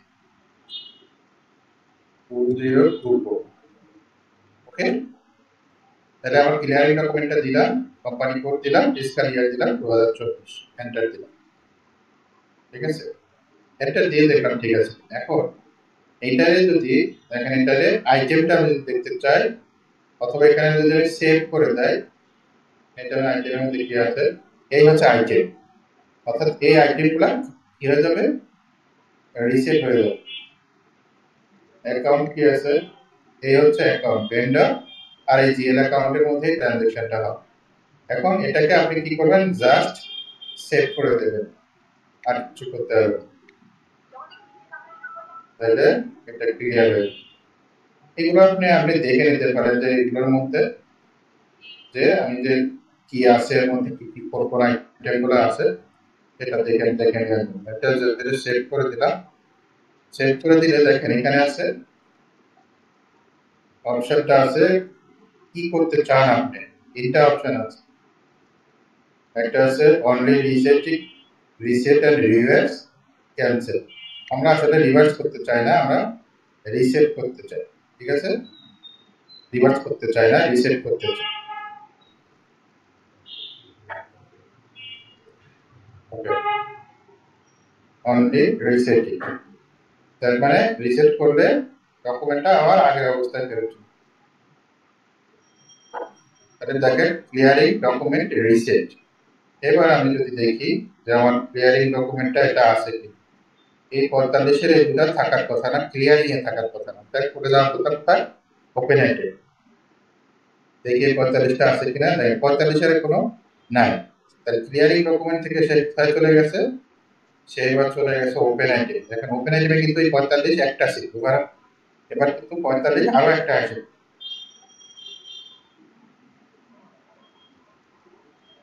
হ্যাঁ, দেখেন আরো দুটো এসে পড়ছে, একটা পজিটিভ একটা নেগেটিভ, যেটা আমরা ক্লিয়ার করে দিয়েছি। তাহলে টোটাল 3টা 45 হয়ে গেল। এখন এই ক্লিয়ারিং যেটা রিসেট ক্লিয়ার হয়ে গেছে সেটা আবার ওপেন আইটেমে চলে আসছে। তো এইভাবে আমরা ক্লিয়ারিং ডকুমেন্টকে আমরা রিসেট করতে পারি। আচ্ছা, যাই হোক, এটা আজকে আমরা অনেকটা সময় এদিকে ব্যয় করলাম। আমাদের আসলে মূল টার্গেটটা হচ্ছে অ্যাকাউন্টস পেয়েবল নিয়ে কাজ করা।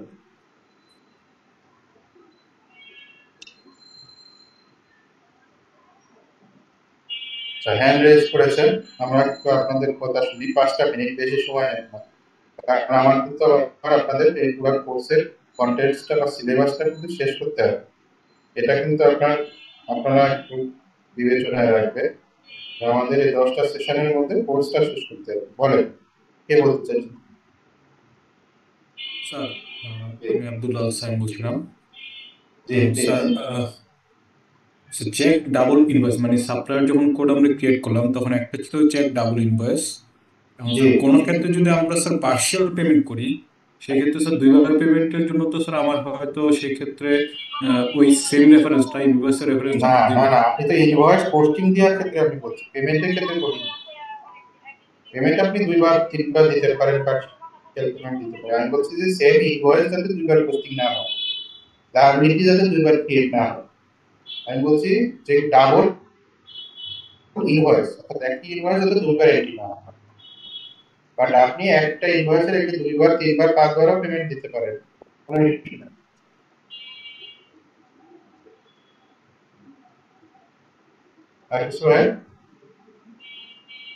আচ্ছা, এবার আমরা একটু যাই অ্যাকাউন্টস পেয়েবল নিয়ে কথা বলবো। আচ্ছা, অ্যাকাউন্টস পেয়েবলের দুইটা পার্ট, এখানে কিন্তু একটা মেজর সময় আমাদের কাটবে, এটা একটু আপনারা মনোযোগ দিয়ে কাজ করবেন। এটা কিন্তু আমাদের প্রতিনিয়ত আমরা এই জিনিসগুলা কাজ করে থাকি, ঠিক আছে। জার্নাল এন্ট্রি এটা তো খুব স্বাভাবিক জিনিস, আমরা জার্নাল এন্ট্রি দিচ্ছি, ক্যাশ মানে রিসিভ করতেছি, ক্যাশ কালেকশন করতেছি। বাট পেমেন্টে অর্থাৎ ট্রেজারির যে কাজগুলো হয়, ট্রেজারির কাজগুলো হওয়ার আগে প্রত্যেকটা লায়াবিলিটি ক্রিয়েট করা, ইনভয়েস ভেরিফাই করে ভেন্ডরের লায়াবিলিটি ক্রিয়েট করা, দেন পেমেন্ট করা, অ্যাকাউন্টস পেয়েবলের এই প্রসেসটা কিন্তু আমাদেরকে জানতে হবে। তো এটার মধ্যে দুটা ভাবে আমরা এটা কমপ্লিট করতে পারি, অর্থাৎ ফাইন্যান্স থেকে ডিরেক্ট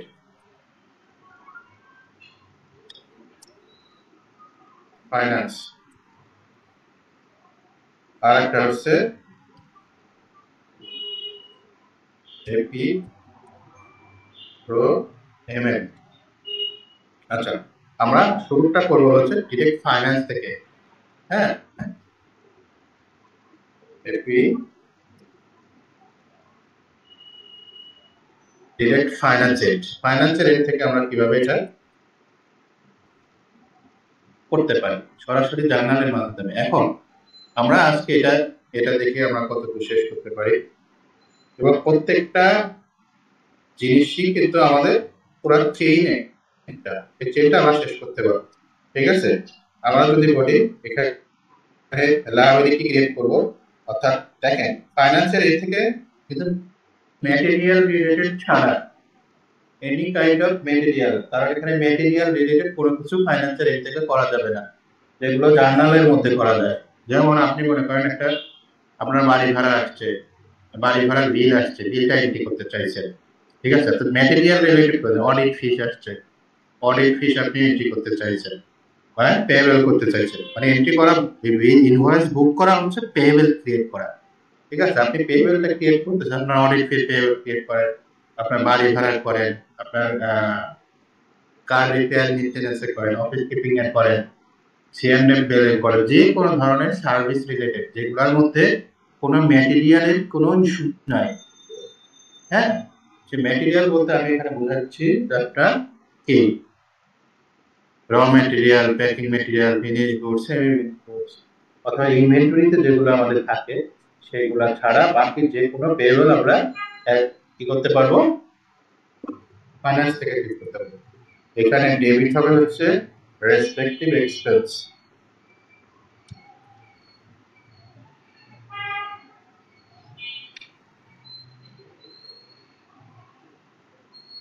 আর ক্রেডিট হবে হচ্ছে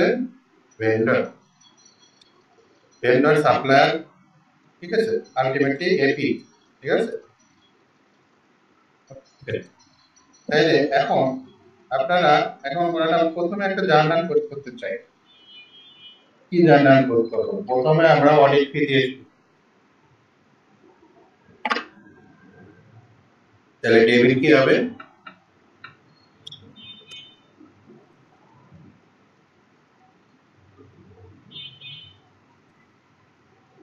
অডিট ফিস, ক্রেডিট হবে। এখন দেখে নেই কোন ফার্ম আছে, ঠিক আছে। ট্রানজাকশন কোড FB60, ওকে।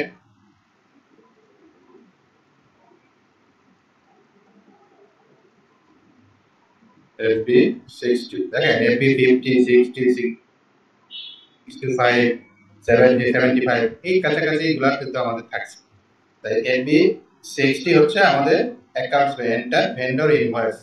সরাসরি ফাইন্যান্সের এন্ড থেকে যদি আমরা কোনো ইনভয়েস বুক করতে চাই, আমাকে যেতে হবে অবশ্যই এই FB60 এইটি করে। তারপর কোম্পানি কোড এখানে 1200 আছে, আমি এখানে কোম্পানি কোড চাইলে চেঞ্জ করতে পারবো। ভেন্ডর, এখন ভেন্ডর কোন অডিট ফর্ম আছে আমি আসলে শিওর না বন্ধুশন ফর্ম নাকি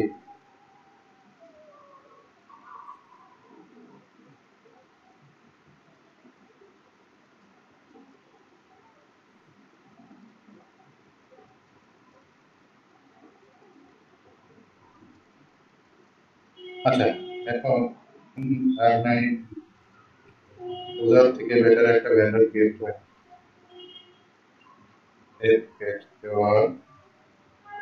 এটা হবে সেটা সার্ভিস ভেন্ডর রাইট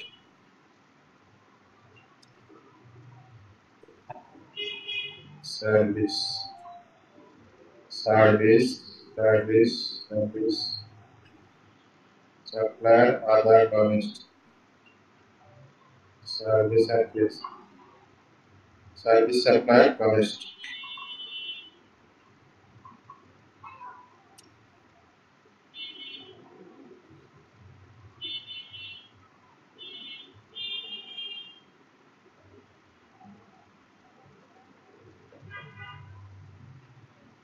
একটা ফার্মের নামে খুললাম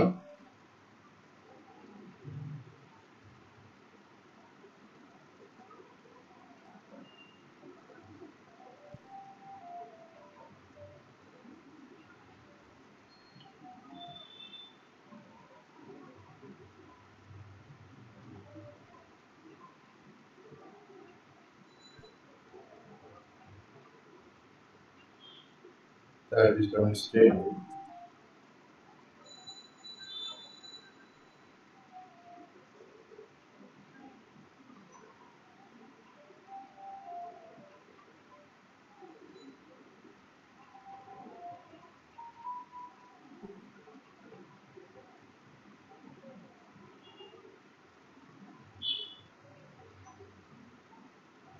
একটা ভেন্ডরের কোড আমরা পেলাম ভেন্ডর একটা ক্রিয়েট করে নিলাম যতক্ষণ ধরে খুঁজবো ততক্ষণ আসলে আমি ক্রিয়েট করে নিই এবার ইনভয়েস ডেট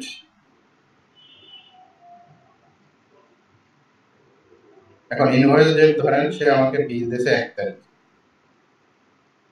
বিলের reference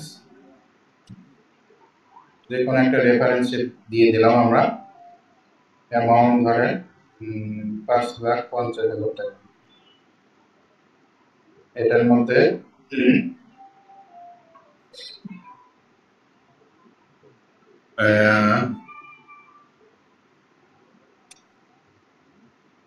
audit is for the fiscal year 2023-24 এখন আমাকে কি করতে হবে ভেন্ডরকে দিয়ে দিলাম এবার এক্সপেন্স কি হবে অডিট ফিস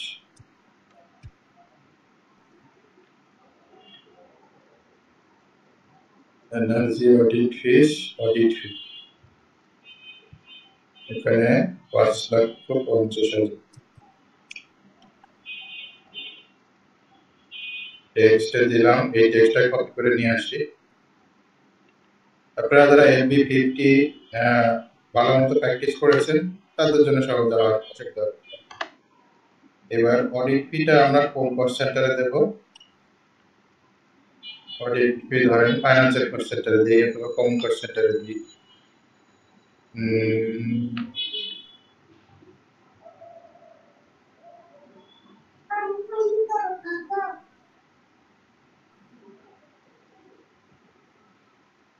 ফাইন্যান্সিয়াল অ্যাকাউন্টসের কস্ট সেন্টারে দিয়ে দিলাম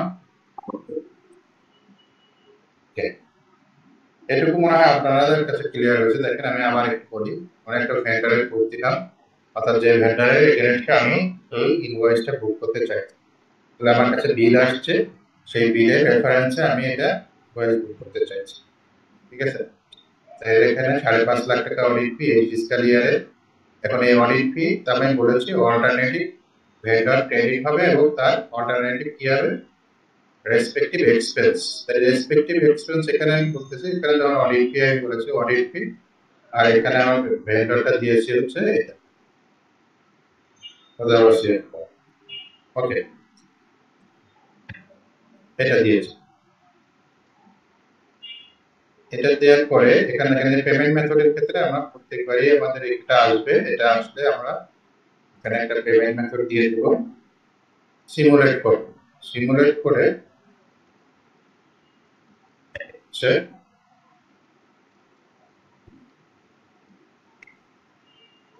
ওকে।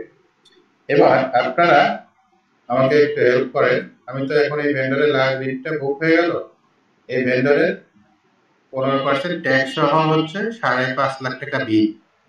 তাহলে এটার উপর আসলে টিডিএস আমি 10% কাটবো। এই টিডিএস এর অ্যামাউন্টটা কত হয় বের করে দেব। আপনারা একটু কমেন্ট বক্সে লিখে টিডিএস কত পার্সেন্ট হবে। একটা জিনিস মাথায় রাখতে হবে, এই 5.5 লাখ টাকার মধ্যে কিন্তু ভ্যাট আছে, ইনক্লুডিং ভ্যাট।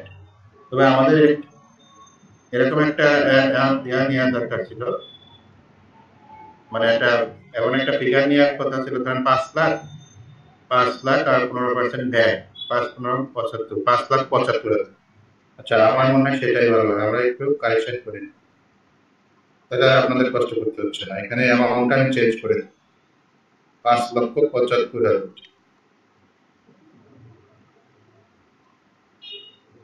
5,75,000।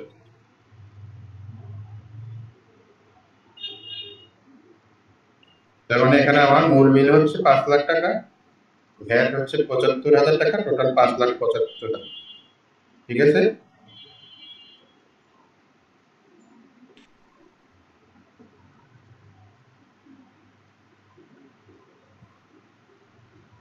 আচ্ছা, আরেকটা জিনিস, আমি এখানে ভ্যাটটা আলাদা কেন দিলাম আপনাদের কোশ্চেন আসতে পারে, কারণ এই ভ্যাটটা তো আর আমি রিবেট পাবো না, পাবো? ঠিক আছে, এই ভ্যাটটা আমি কিন্তু রিবেট পাবো, এই জন্য আমার পুরাটাই খরচ। ঠিক আছে, পুরাটাই খরচ, 5,75,000 পুরোটাই খরচ। ওকে, এই জন্য আমি কিন্তু এখানে ভ্যাট কারেন্ট অ্যাকাউন্টের কোনো কোশ্চেন নাই। তো ভিডিএস কেন আসলে আমি বুঝলাম না। আচ্ছা, এবার দেখেন, আমি এবার যদি আমি ভেন্ডরটা দিই, মাত্র নতুন ভেন্ডর ওপেন করেছি, তার আসলে ব্যালেন্স একটাই থাকার কথা, FBL1 এ ওপেন আইটেম,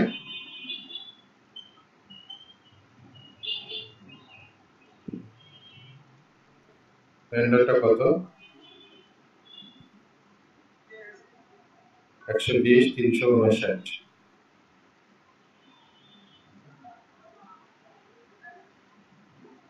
আচ্ছা, এটা পোস্ট দিন,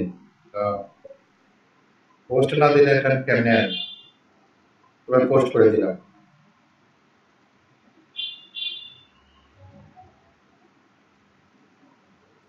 ডকুমেন্ট পোস্ট হয়ে গেল।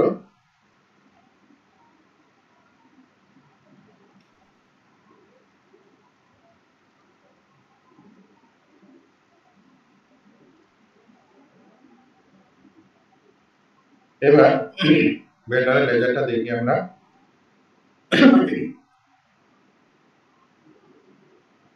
দেখেন, একটাই ওপেন আইটেম আছে, অডিট ফিশ, একটাই ওপেন আইটেম আছে। এবার এটাকে আমি পেমেন্ট দিব। ঠিক আছে, এখানে আমার মূল বিল ছিল 5 লাখ, ভ্যাট হচ্ছে 15%, 5,75,000 টাকা টোটাল। আর কিছু করেছেন কেন আমি বুঝতে পারি নাই, আমি একটা শেষ করি, তারপরে আপনার কোশ্চেনটা দিব। এবার আমি ওকে পেমেন্ট দিতে চাই, ভেন্ডর পেমেন্ট।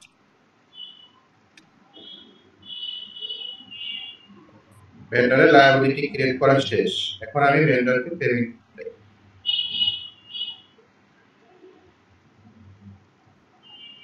ট্রানজাকশন কোড হচ্ছে F-53, এই ট্রানজাকশন কোডে আমি ভেন্ডরকে পেমেন্ট দিব। ঠিক আছে,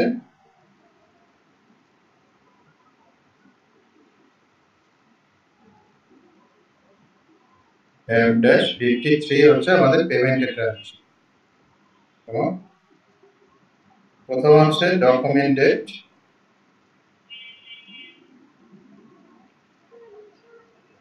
রেফারেন্স হিসেবে আমি এই রেফারেন্সটা ইউজ করতে পারি, এই বিলের রেফারেন্স আমি ইউজ করতে পারি। হেডার টেক্সট, ভেন্ডর পেমেন্ট, আচ্ছা, এখন এখান থেকে আমি পেইড এগেইনস্ট এটা দিলাম। আচ্ছা, বিল নাম্বার কত ছিল? বিল নাম্বার ছিল এটা। আমরা একটু যদি এটারে কপি করে নিয়ে আসি, বিল নাম্বার এটা, এখানে আপনি লিখে রাখবেন টিডিএস। টিডিএস হবে হচ্ছে 5 লাখ টাকার উপরে 10%, 50,000 টাকা। ওকে, এবার ব্যাংক ডেটার মধ্যে আসবে অ্যাকাউন্ট। অ্যাকাউন্ট বলতে ব্যাংকের অ্যাকাউন্ট, কোন কোম্পানির ব্যাংকের অ্যাকাউন্ট হবে? ব্যাংকের আউটগোয়িং। আচ্ছা, ব্যাংকের অ্যাকাউন্টটা আমরা নেব।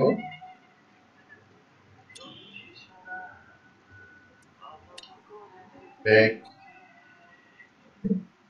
এখানে দিলাম যমুনা ব্যাংক আউটগোয়িং অ্যামাউন্ট আমি আসলে তাকে কত অ্যামাউন্ট পেমেন্ট করব, আমার চেক ইস্যু করব কত। আচ্ছা, এইখানে আমি যদি একটু আপনাদের দেখাই, এখানে আমার একটা ক্যালকুলেশন ছিল।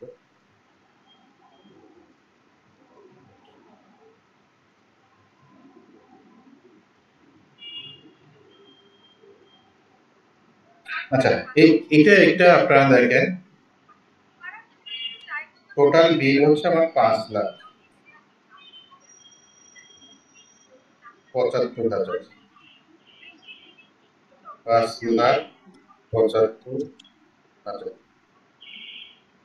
এখানে ভ্যাট ছিল 75,000। তাহলে টিডিএস হচ্ছে হলো 10%। টিডিএস হচ্ছে 10%। তাহলে পেমেন্টটা কি হলো দেখেন, পেমেন্টটা হচ্ছে টিডিএস অ্যাডভান্স, এটা ছিল না। এখন আমার চেক ইস্যু করতে হবে কত টাকা? 5,75,000, সরি 25,000 টাকা। এটা কি আপনারা কি বলে ক্লিয়ার হচ্ছে কিনা? আমি একটা ক্যালকুলেশন করে রাখছি। আমার টোটাল বিল 5,75,000, যেটার মধ্যে ফ্যাট ছিল 75,000। তাহলে আমার নেট বিল হলো 5 লাখ। আর টিডিএস কিন্তু 5 লাখের হল করা হবে, 5,75,000 এর উপরে, তাহলে ভ্যাট ডাবল ট্যাক্স হয়ে যাবে। তাহলে এখন আমার টিডিএস আমি কেটে রাখতেছি। তাহলে আলটিমেটলি ওর পেয়েবলটা কি হচ্ছে? ওর পেয়েবলটা কি হচ্ছে দেখেন, টোটাল বিল 5 লাখ, টিডিএস বাদ দিলাম। আমি ওকে যদি অ্যাডভান্স থাকতো তাহলে অ্যাডভান্স বাদ দিতাম। এখন আমাকে নেট পেমেন্ট দিতে হচ্ছে 5,25,000। তাই এখন জার্নালটা কি হচ্ছে? ভেন্ডর ডেবিট হচ্ছে কিন্তু 5,75,000 টাকা, আর লায়াবিলিটি ফর টিডিএস হচ্ছে কত? 50,000 টাকা। ব্যাংক অ্যাকাউন্ট ক্রেডিট হচ্ছে 25,000। আচ্ছা, এখানে হাত উঠাইছেন, আমার মনে হয় হাত উঠানো কি কারণ থাকতে পারে একটু শুনে নেই। বলেন তো ভাই, আচ্ছা স্যার এখানে তো ভ্যাটটা তো আমাদের স্যার বিডিএস হিসেবে কেটে রাখতে হবে স্যার, আমি ভ্যাটটাও তো কেটে রাখবো, ট্যাক্স এবং ভ্যাট দুটোই কেটে রাখবো। ও যদি আমার ভ্যাট চালান দিয়ে দেয় তাহলে আপনি কি করবেন? না স্যার আপনি না না, হবে না। ও আমাকে 6.3 দিছে আর এই বিলটা দিছে, আপনি সেই হিসাবে যাচ্ছেন। স্যার আমি ওই বলতে চাচ্ছিলাম যে আমি তো একদম ভেন্ডরেই আমি ক্রেডিট করে দিচ্ছি, আমি যদি টিডিএসটা আলাদা করে দিই সেক্ষেত্রে কি করা যায় কিনা? যায় যদি আপনাকে সে ভ্যাট বিলের মধ্যে ভ্যাট উল্লেখ করছে কিন্তু সে ভ্যাট জমা দেয় নাই, তাহলে আপনি কি করবেন? স্যার স্যার ট্যাক্সের কথা বলতেছি, টিডিএস এর কথা বলতেছি। না, আপনাকে ভ্যাটটা সমাধান হচ্ছে কি? ব্যাটটা ঠিক আছে স্যার, 6.3 তে তো ব্যাট তো অলরেডি যদি আমাকে 6.3 দেয় তাহলে এই ক্যালকুলেশন ঠিক আছে কিনা তাই বলুন। জি স্যার ঠিক আছে স্যার। আর যদি সে 6.3 না দেয় তাহলে কিন্তু আলাদা ক্যালকুলেশন। এটা কিন্তু আবার আপনারা জি ভুল বুঝেন না, ঠিক আছে? এবার আছে টিডিএস নিয়ে। টিডিএস তো আমি কেটেই তাকে পেমেন্ট দিব, ঠিক আছে? এই সেই টিডিএসটা আমি লায়াবিলিটি করে রাখতেছি, তার থেকে আমি 10% কেটে তাকে চেক দেবো 5,25,000 টাকা, আর বাকিটা আমার লায়াবিলিটি থাকবে যেটা আমি গভর্নমেন্টের ট্রেজারিতে জমা করবো। এটা ক্লিয়ার কিনা? পরবর্তীতে তাকে আমি চালানের কপি দিয়ে দেবো। এটুকু ক্লিয়ার? ক্লিয়ার না হওয়ার কোনো কারণ নাই, এটা খুবই সিম্পল জিনিস। আমরা এখানে আপনারা সবাই অডিট করতে করতে মনে করেন সিদ্ধহস্ত। আচ্ছা, এবার আমি চাইলে পেমেন্টে যাই। ঠিক আছে, আমি ক্যালকুলেশনটা আমরা বুঝে নিয়েছি, আপনারা এটা আমার থেকেও ভালো বুঝবেন, কোনো সমস্যা নেই। এখন আমি পেমেন্টে যাচ্ছি। পেমেন্টে গিয়ে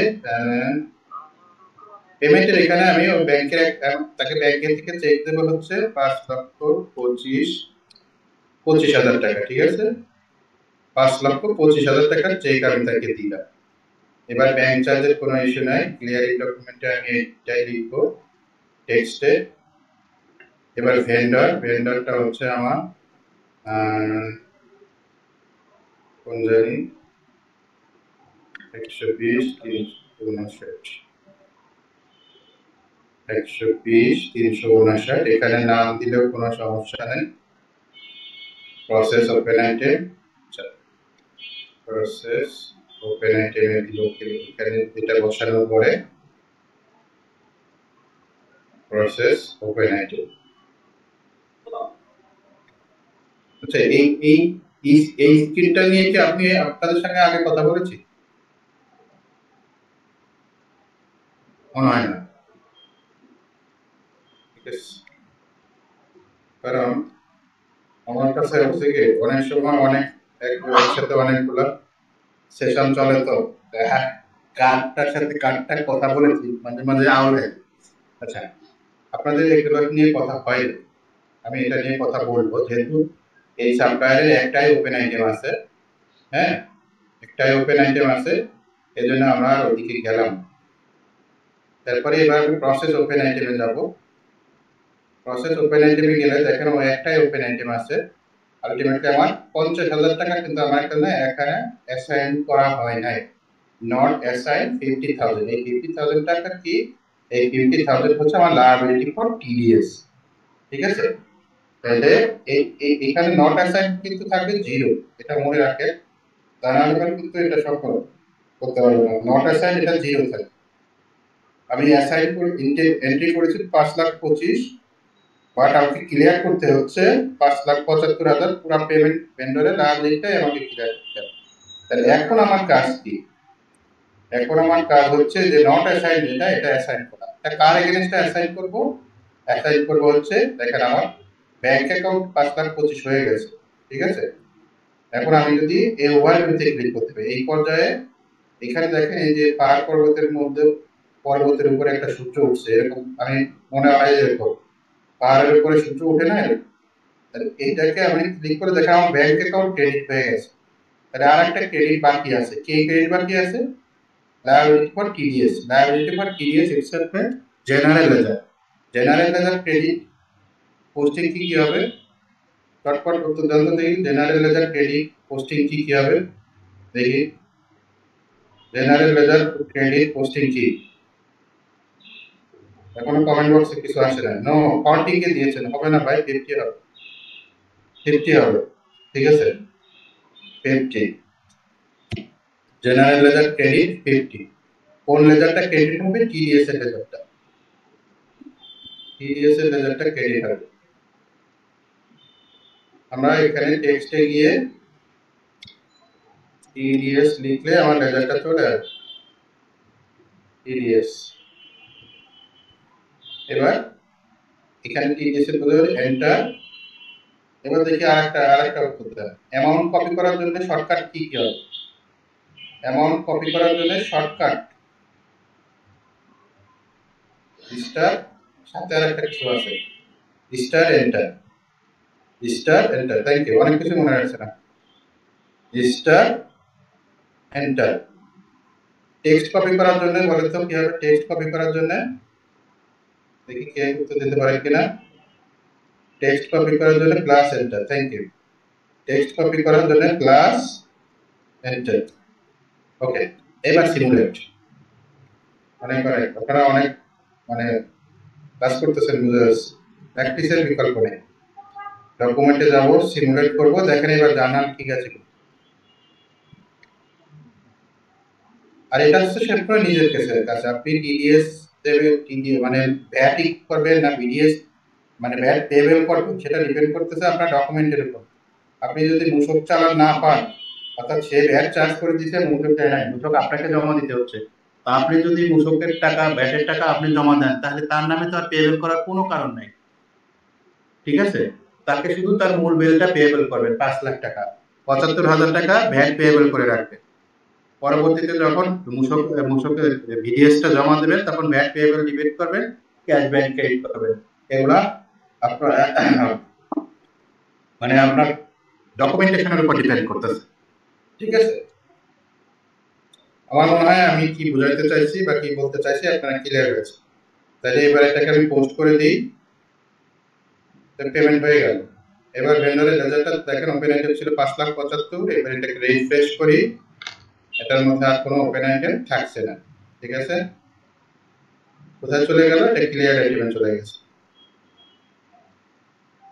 তাহলে আমরা এইভাবে কি করতে পারবো? ভেন্ডরের লায়াবিলিটি বুক করতে পারবো, অর্থাৎ ভেন্ডরের ইনভয়েস, যে প্রতিদিন হাজার হাজার শত শত ইনভয়েস আসে, হ্যাঁ, যেগুলো ম্যানুয়ালি আমাদেরকে পোস্ট করতে, এটা মনে করেন ম্যানুয়াল ইনভয়েস।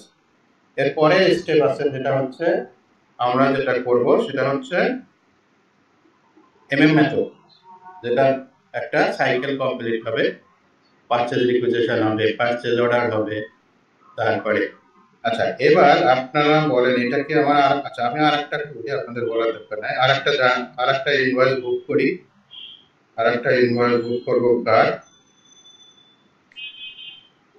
আচ্ছা ধরেন একটা গাড়ির মেইনটেনেন্স কস্ট আসছে, যে কোনো একটা ওয়ার্কশপ থেকে আপনার একটা বিল আসছে, একটা গাড়ি, ঠিক আছে?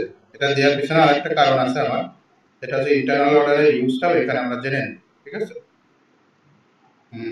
এখন যদি এরকম হয়, ভেন্ডর যে কোনো একটা ভেন্ডর ক্রেডিট হবে, ডেবিট হবে রিপেয়ার এন্ড মেইনটেনেন্স ভেহিকেল।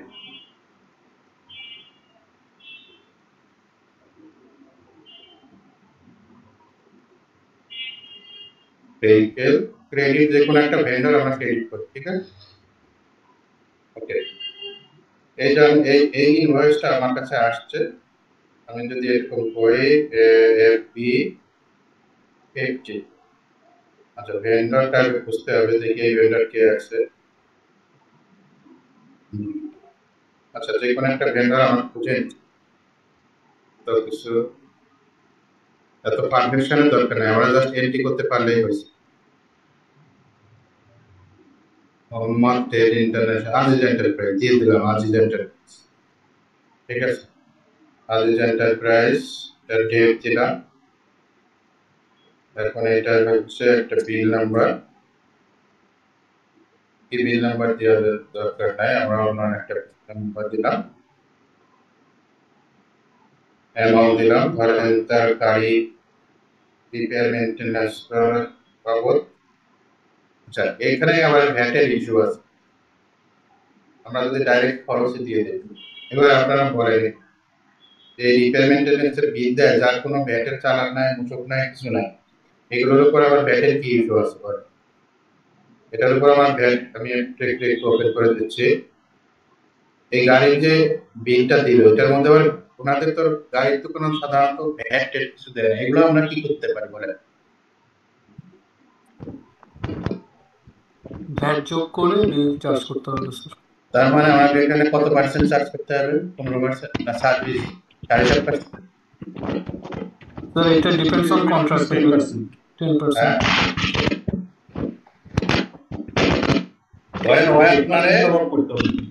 আচ্ছা টপ আপ করবো, আমি যখন 50,000 টাকার একটা বিল দিল, আমার টোটাল বিল হবে 55,000 টাকা, রাইট? খরচের পরে আচ্ছা এবার আপনারা বলেন তো জানালে এটা ঠিক আছে কিনা। রিপেয়ার মেইনটেনেন্স ভেহিকেল টোটাল গেল হচ্ছে 55,000 টাকা।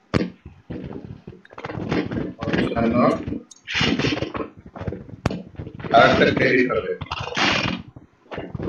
বিডিএস।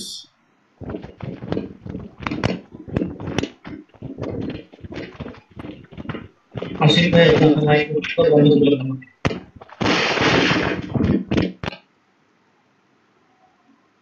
দেখেন তো ঠিক আছে কিনা, এটা ঠিক আছে? জি স্যার, ঠিক আছে। আচ্ছা, ওকে, থ্যাংক ইউ।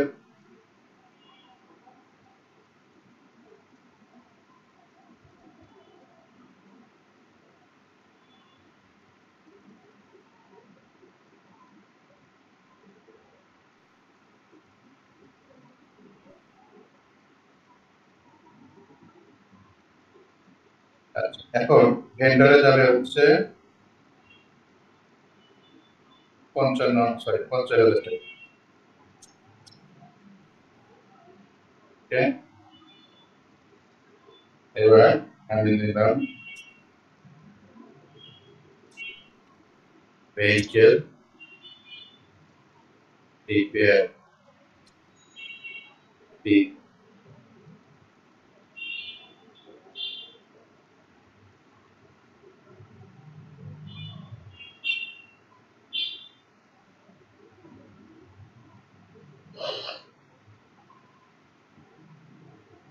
দিলাম। এবার রিপেয়ারের রেজাল্টটা দিতে হবে।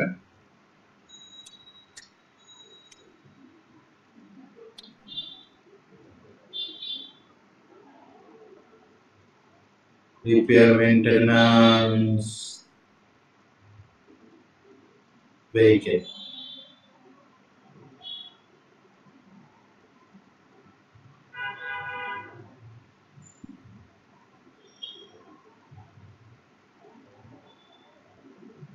দিলাম।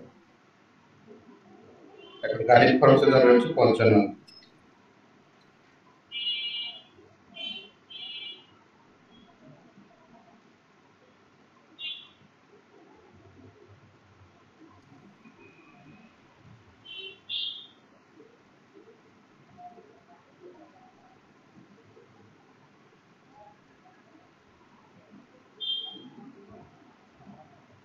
কোশ্চেনটা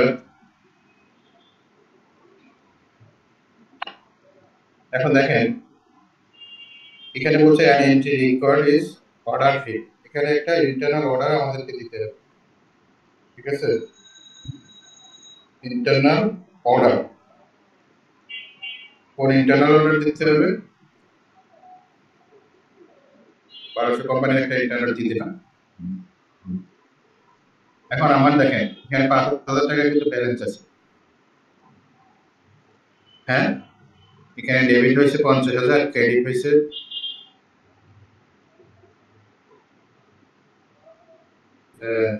ডেবিট হয়েছে 55,000, 50,000। তাহলে আরেকটা ক্রেডিট হয়ে গেছে না কি? ইডিএস।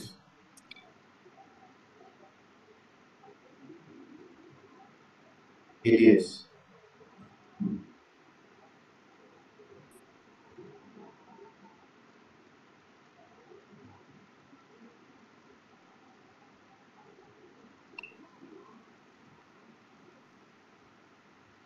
liability for BDS 5,000 টাকা।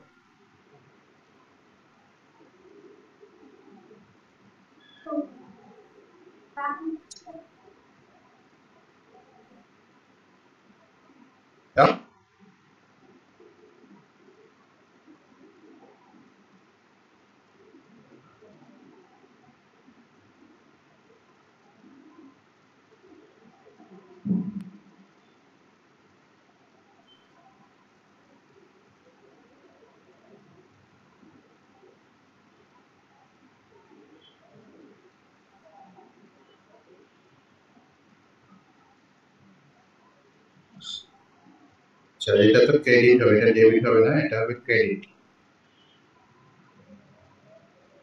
ওকে, এখানে দেখেন এবারে ইকুয়ালটা 0 হয়ে গেছে, অর্থাৎ এই বিডিএসটা আমরা এখানে ক্রেডিট করে দিলাম।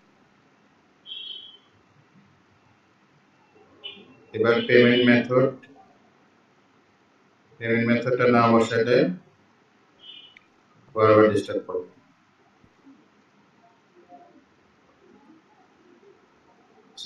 সিমুলেট দিয়ে দেখেন, এই হচ্ছে vendor credit, repair maintenance, vehicle debit, liability for BDS debit, journal okay.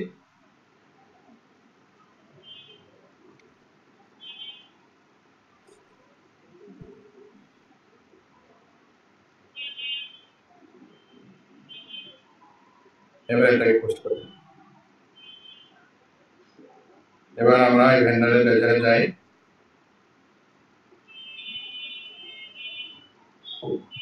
Aziz enterprise.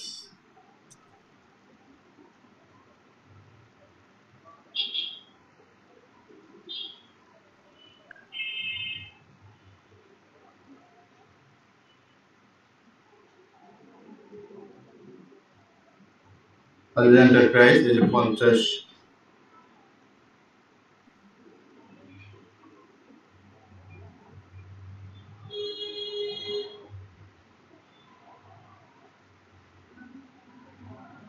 Medicine এখানে 50,000 টাকা ভেন্ডর ক্রেডিট হয়ে গেছে। এবার আমরা যদি পেমেন্ট দিতে চাই, আচ্ছা এই ভেন্ডরকে একটা আমরা পেমেন্ট দিই, দেখেন এখানে ও আমার কাছে পায় 17,50,000 টাকা। তো আমরা 50,000 টাকা না দিয়ে ধরেন এর ভিতর থেকে আমরা যদি মনে করি যে আমরা 3টা বিল মিলে একসাথে পেমেন্ট দেব, 5 লাখ, 3.5 লাখ, 5 আর 3 8, 8.5 লাখ, আর এই 50,000, এই 9 লাখ টাকা আমরা পেমেন্ট দিব। এটা তো আবার ডেবিট, তাহলে 5 লাখ আর হচ্ছে 50,000, 5.5 লাখ টাকা আমরা পেমেন্ট। ঠিক আছে, 5.5 লাখ টাকা যদি আমি পেমেন্ট দিই তাহলে 5.5 লাখ টাকার টিডিএস কত আসবে? এটার মধ্যে তার ভ্যাট নাই ধরে নিলাম, ভ্যাট না থাকলে পুরোটাই টিডিএস আসবে 55,000 টাকা।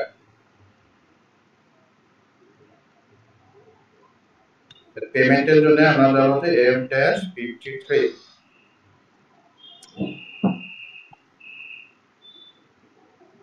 রেফারেন্স হিসেবে আমাকে ইউজ করতে হবে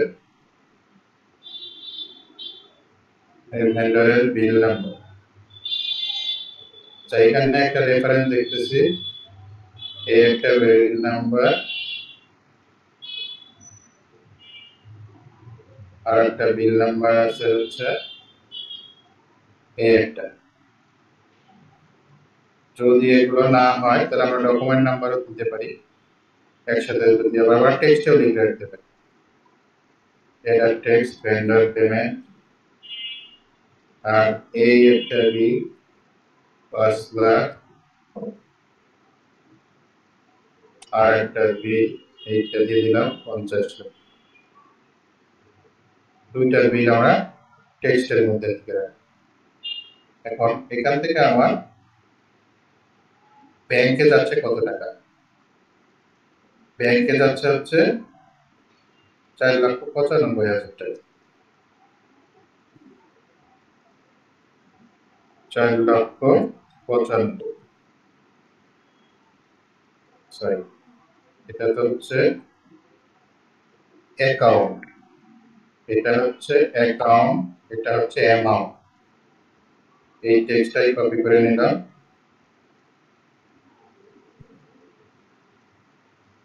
এরপরে ভেন্ডরটা হচ্ছে 11,009।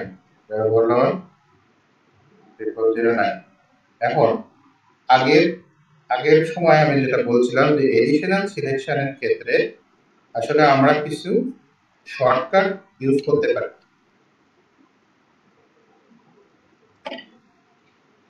আমরা কিছু টিপস মানে শর্টকাট মেথড ইউজ করতে পারি। এই ইনফরমেশন অ্যাজ ওয়েল আমরা পাবো, সবাই দিতে পারবো, যেটা আমরা জানি অ্যাজ ওয়েল সব ক্ষেত্রে এটা কোনো সমস্যা না। আমি দেবো, টেক্সট দেবো, রেফারেন্স দেবো, হেডার টেক্সট, ক্লিয়ারিং টেক্সট, কোন ব্যাংকের অ্যাকাউন্ট থেকে দিচ্ছি সেটা, কত টাকা দিচ্ছি সেটা, ব্যাংক থেকে যে টাকাটা দিচ্ছি, আর এটা হচ্ছে ভেন্ডরের। এখন এডিশনাল সিলেকশনের ক্ষেত্রে যদি না আমি ইউজ করি, না, তার মানে এখানে যতগুলো ওপেন আইটেম আছে সমস্ত কিছু আমার সামনে আসবে।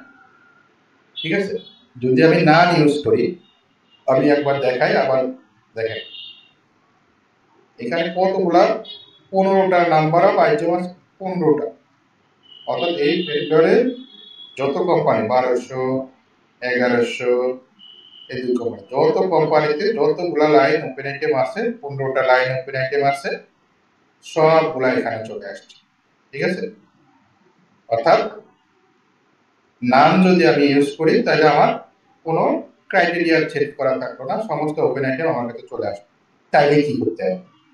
এর ভিতর থেকে তো আমরা মাত্র দিব হচ্ছে দুইটা, একটা হচ্ছে 5 লাখের এই ডকুমেন্টটা, আর একটা হচ্ছে 50,000 এই ডকুমেন্টটা। তাহলে আমাকে কি করতে হবে? এতগুলো খুঁজে খুঁজে বের না করে একবারে করতে হবে এ ফার্স্ট, সেকেন্ড, থার্ড। এখান থেকে থার্ড অপশন, বাম পাশ থেকে থার্ড অপশন, এটা কি করলাম আমরা? সিলেক্ট, সমস্ত কিছুকে সিলেক্ট করলাম। এবার ডান পাশ থেকে থার্ড অপশন, সমস্ত গুলোকে ডিঅ্যাক্টিভ করে দিলাম। তার মানে আমি এখানে কোনো কিছু আমার অ্যাসাইন থাকলো না। ঠিক আছে, কোনো কিছু আর অ্যাসাইন থাকলো না। এখন নিউট্রাল পজিশনে আমি চলে আসলাম। এবার আমি দেখবো যে আমার ডকুমেন্ট নাম্বার হচ্ছে 170, এটা এই অ্যামাউন্টটাকে ডাবল ক্লিক করলাম। আর একটা ডকুমেন্ট নাম্বার ছিল হচ্ছে আজকে এই হচ্ছে 3 নাম্বার ডকুমেন্ট, 50,000 টাকা, এই 3 নাম্বার ডকুমেন্ট, এটা এই দুটা আমি সিলেক্ট করলাম 5.5 লাখ টাকা। তার মানে এখন আমার কি থাকলো? 55,000 টাকা নট অ্যাসাইন থাকলো। এই 55,000 টাকাটা কি? 55,000 টাকাটা হচ্ছে আমার টিডিএস।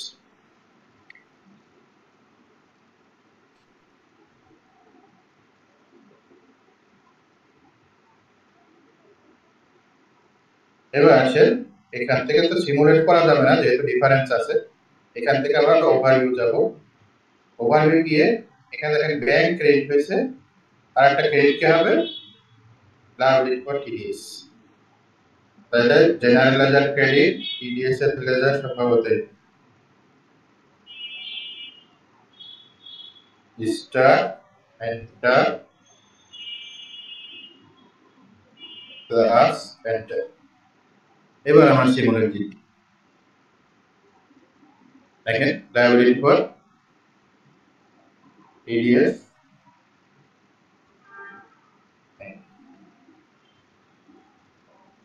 এটা হচ্ছে দেখালাম একটা অপশন যে আমরা সিলেকশন ক্রাইটেরিয়ার ক্ষেত্রে যদি আমরা নাম ইউজ করি তাহলে কি হয় সিলেকশন ক্রাইটেরিয়ার ক্ষেত্রে।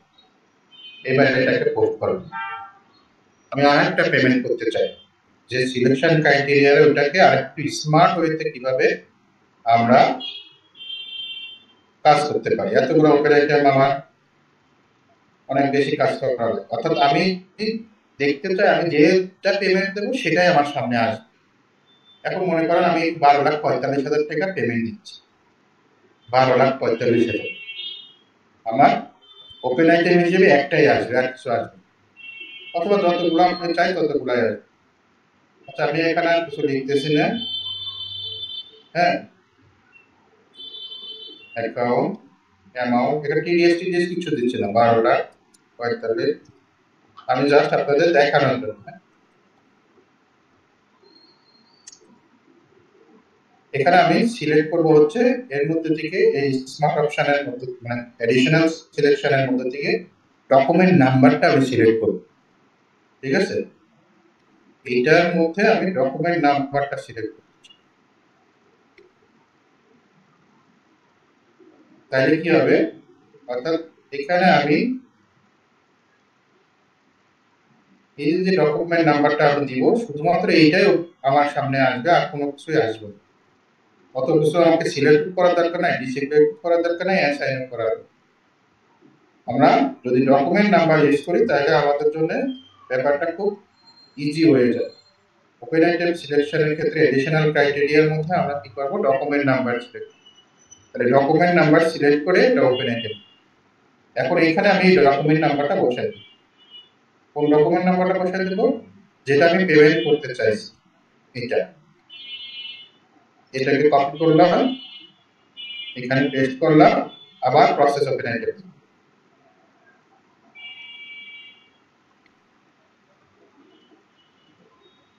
আবার প্রসেস ওপেন আইটেম।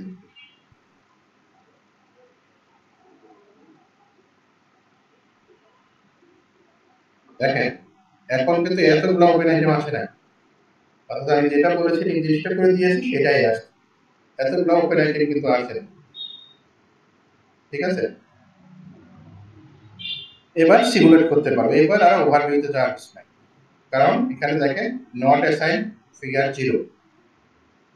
ঠিক আছে, এবার সিমুলেট পোস্ট, তার মানে ভেন্ডরে যত ধরনের ইনভয়েস আমরা বুক করতে চাই এই FB50 এই ট্রানজাকশন কোড দিয়ে আমরা বুক করতে পারবো, প্লাস কিভাবে পেমেন্ট আমরা দেব সেটা করতে আমরা পার্শিয়াল পেমেন্ট দিতে পারি, 2-3টা ইনভয়েস মিলে একসাথে পেমেন্ট করতে পারি, পুরো প্রসেসটা আমরা আপনাদেরকে দেখাই। এখন আপনাদের যদি কারো কোনো কোশ্চেন থাকে আমরা 2-3 মিনিটের কোশ্চেন আপনাদের থেকে জানতে চাই যে এই যে আজকে সেশনটা হলো এই সেশনের মধ্যে আপনারা পুরো প্রসেসটা ক্লিয়ার কিনা।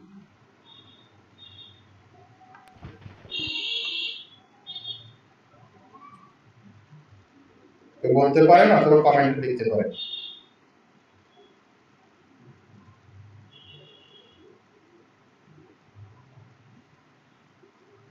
সারওয়ার হোসেন ভাই প্লিজ বলেন।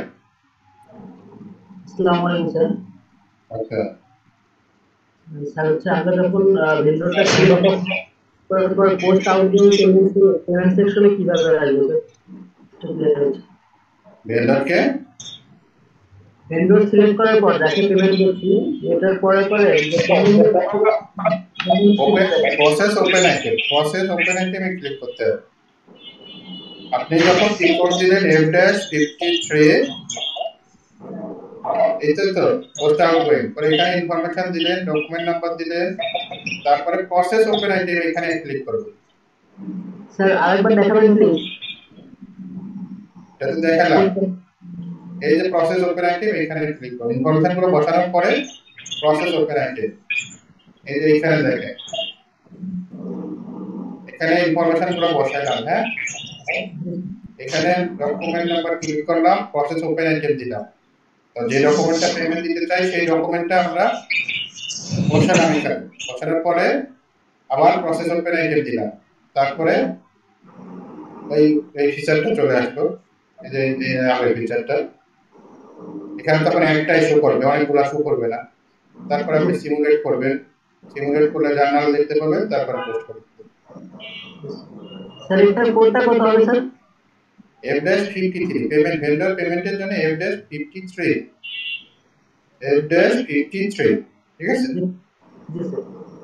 আচ্ছা তাহলে আমরা এইটা শেষ করলাম, এখন নেক্সট সেশনে আমরা করব হচ্ছে ম্যাটেরিয়াল ম্যানেজমেন্টের এই পার্টটা।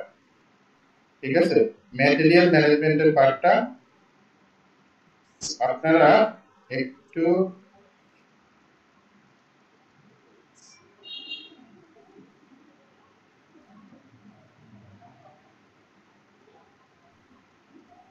আচ্ছা আরেকজন হাত তুলেছেন, আমরা একটু নেক্সট সেশনের একটা আইডিয়া আমি আপনাদেরকে দিয়ে দিই। নেক্সট সেশনে আমাদের এমএল প্রসেসটা শুরু হবে, পাশাপাশি এফআই সেল। আব্দুল্লাহ আল সাইম আপনি কি বলতে চাইছেন ভাই? আজকের ক্লাস বিষয় না, কিন্তু এসএলপি বিষয়ে একটা স্যার একটা অফ টপিক একটা বিষয় জানতে চাচ্ছিলাম। বলেন তো ভাই। স্যার আমরা যারা স্যার যেখানে জব করি বা হচ্ছে স্যার স্টুডেন্ট, পরবর্তীতে এসএলপিতে কাজ করার সুযোগ পাবো না, এই ক্ষেত্রে কি স্যার আমাদের এরকম কোনো স্যার অনলাইন প্ল্যাটফর্ম বা এরকম কোনো প্ল্যাটফর্ম আছে স্যার যেখানে গিয়ে আমরা স্যার পরবর্তীতে কাজ করতে পারবো বা শেখার জন্য আরো অন্য কোনো অপশন থাকবে এডিশনালি, এরকম কিছু কি স্যার আছে কিনা? এখন কাজ করার জন্য তো আপনার সার্ভার দরকার, যদি প্র্যাকটিস করেন কাজ করার জন্য। এখন যেমন আমি কি করি, আমার লিঙ্কিং, কারণ আমি তো ধরেন প্রায় 7-8 বছর তখন ট্রেনিং করতেছি, আমি চেষ্টা করি যে বিভিন্ন অর্গানাইজেশন, আজকে উদাহরণ আপনাদের যে আজকে বিগত এক সপ্তাহে 3-4টা কোম্পানি এসএপি গোলাইভ করবে। এর মধ্যে পেট্রোম্যাক্স এলপিজি আপনারা নাম শুনছেন, একটা এমএনসি, পেড টু ম্যাক্স এলপিতে কিন্তু একটা হিউজ অনেক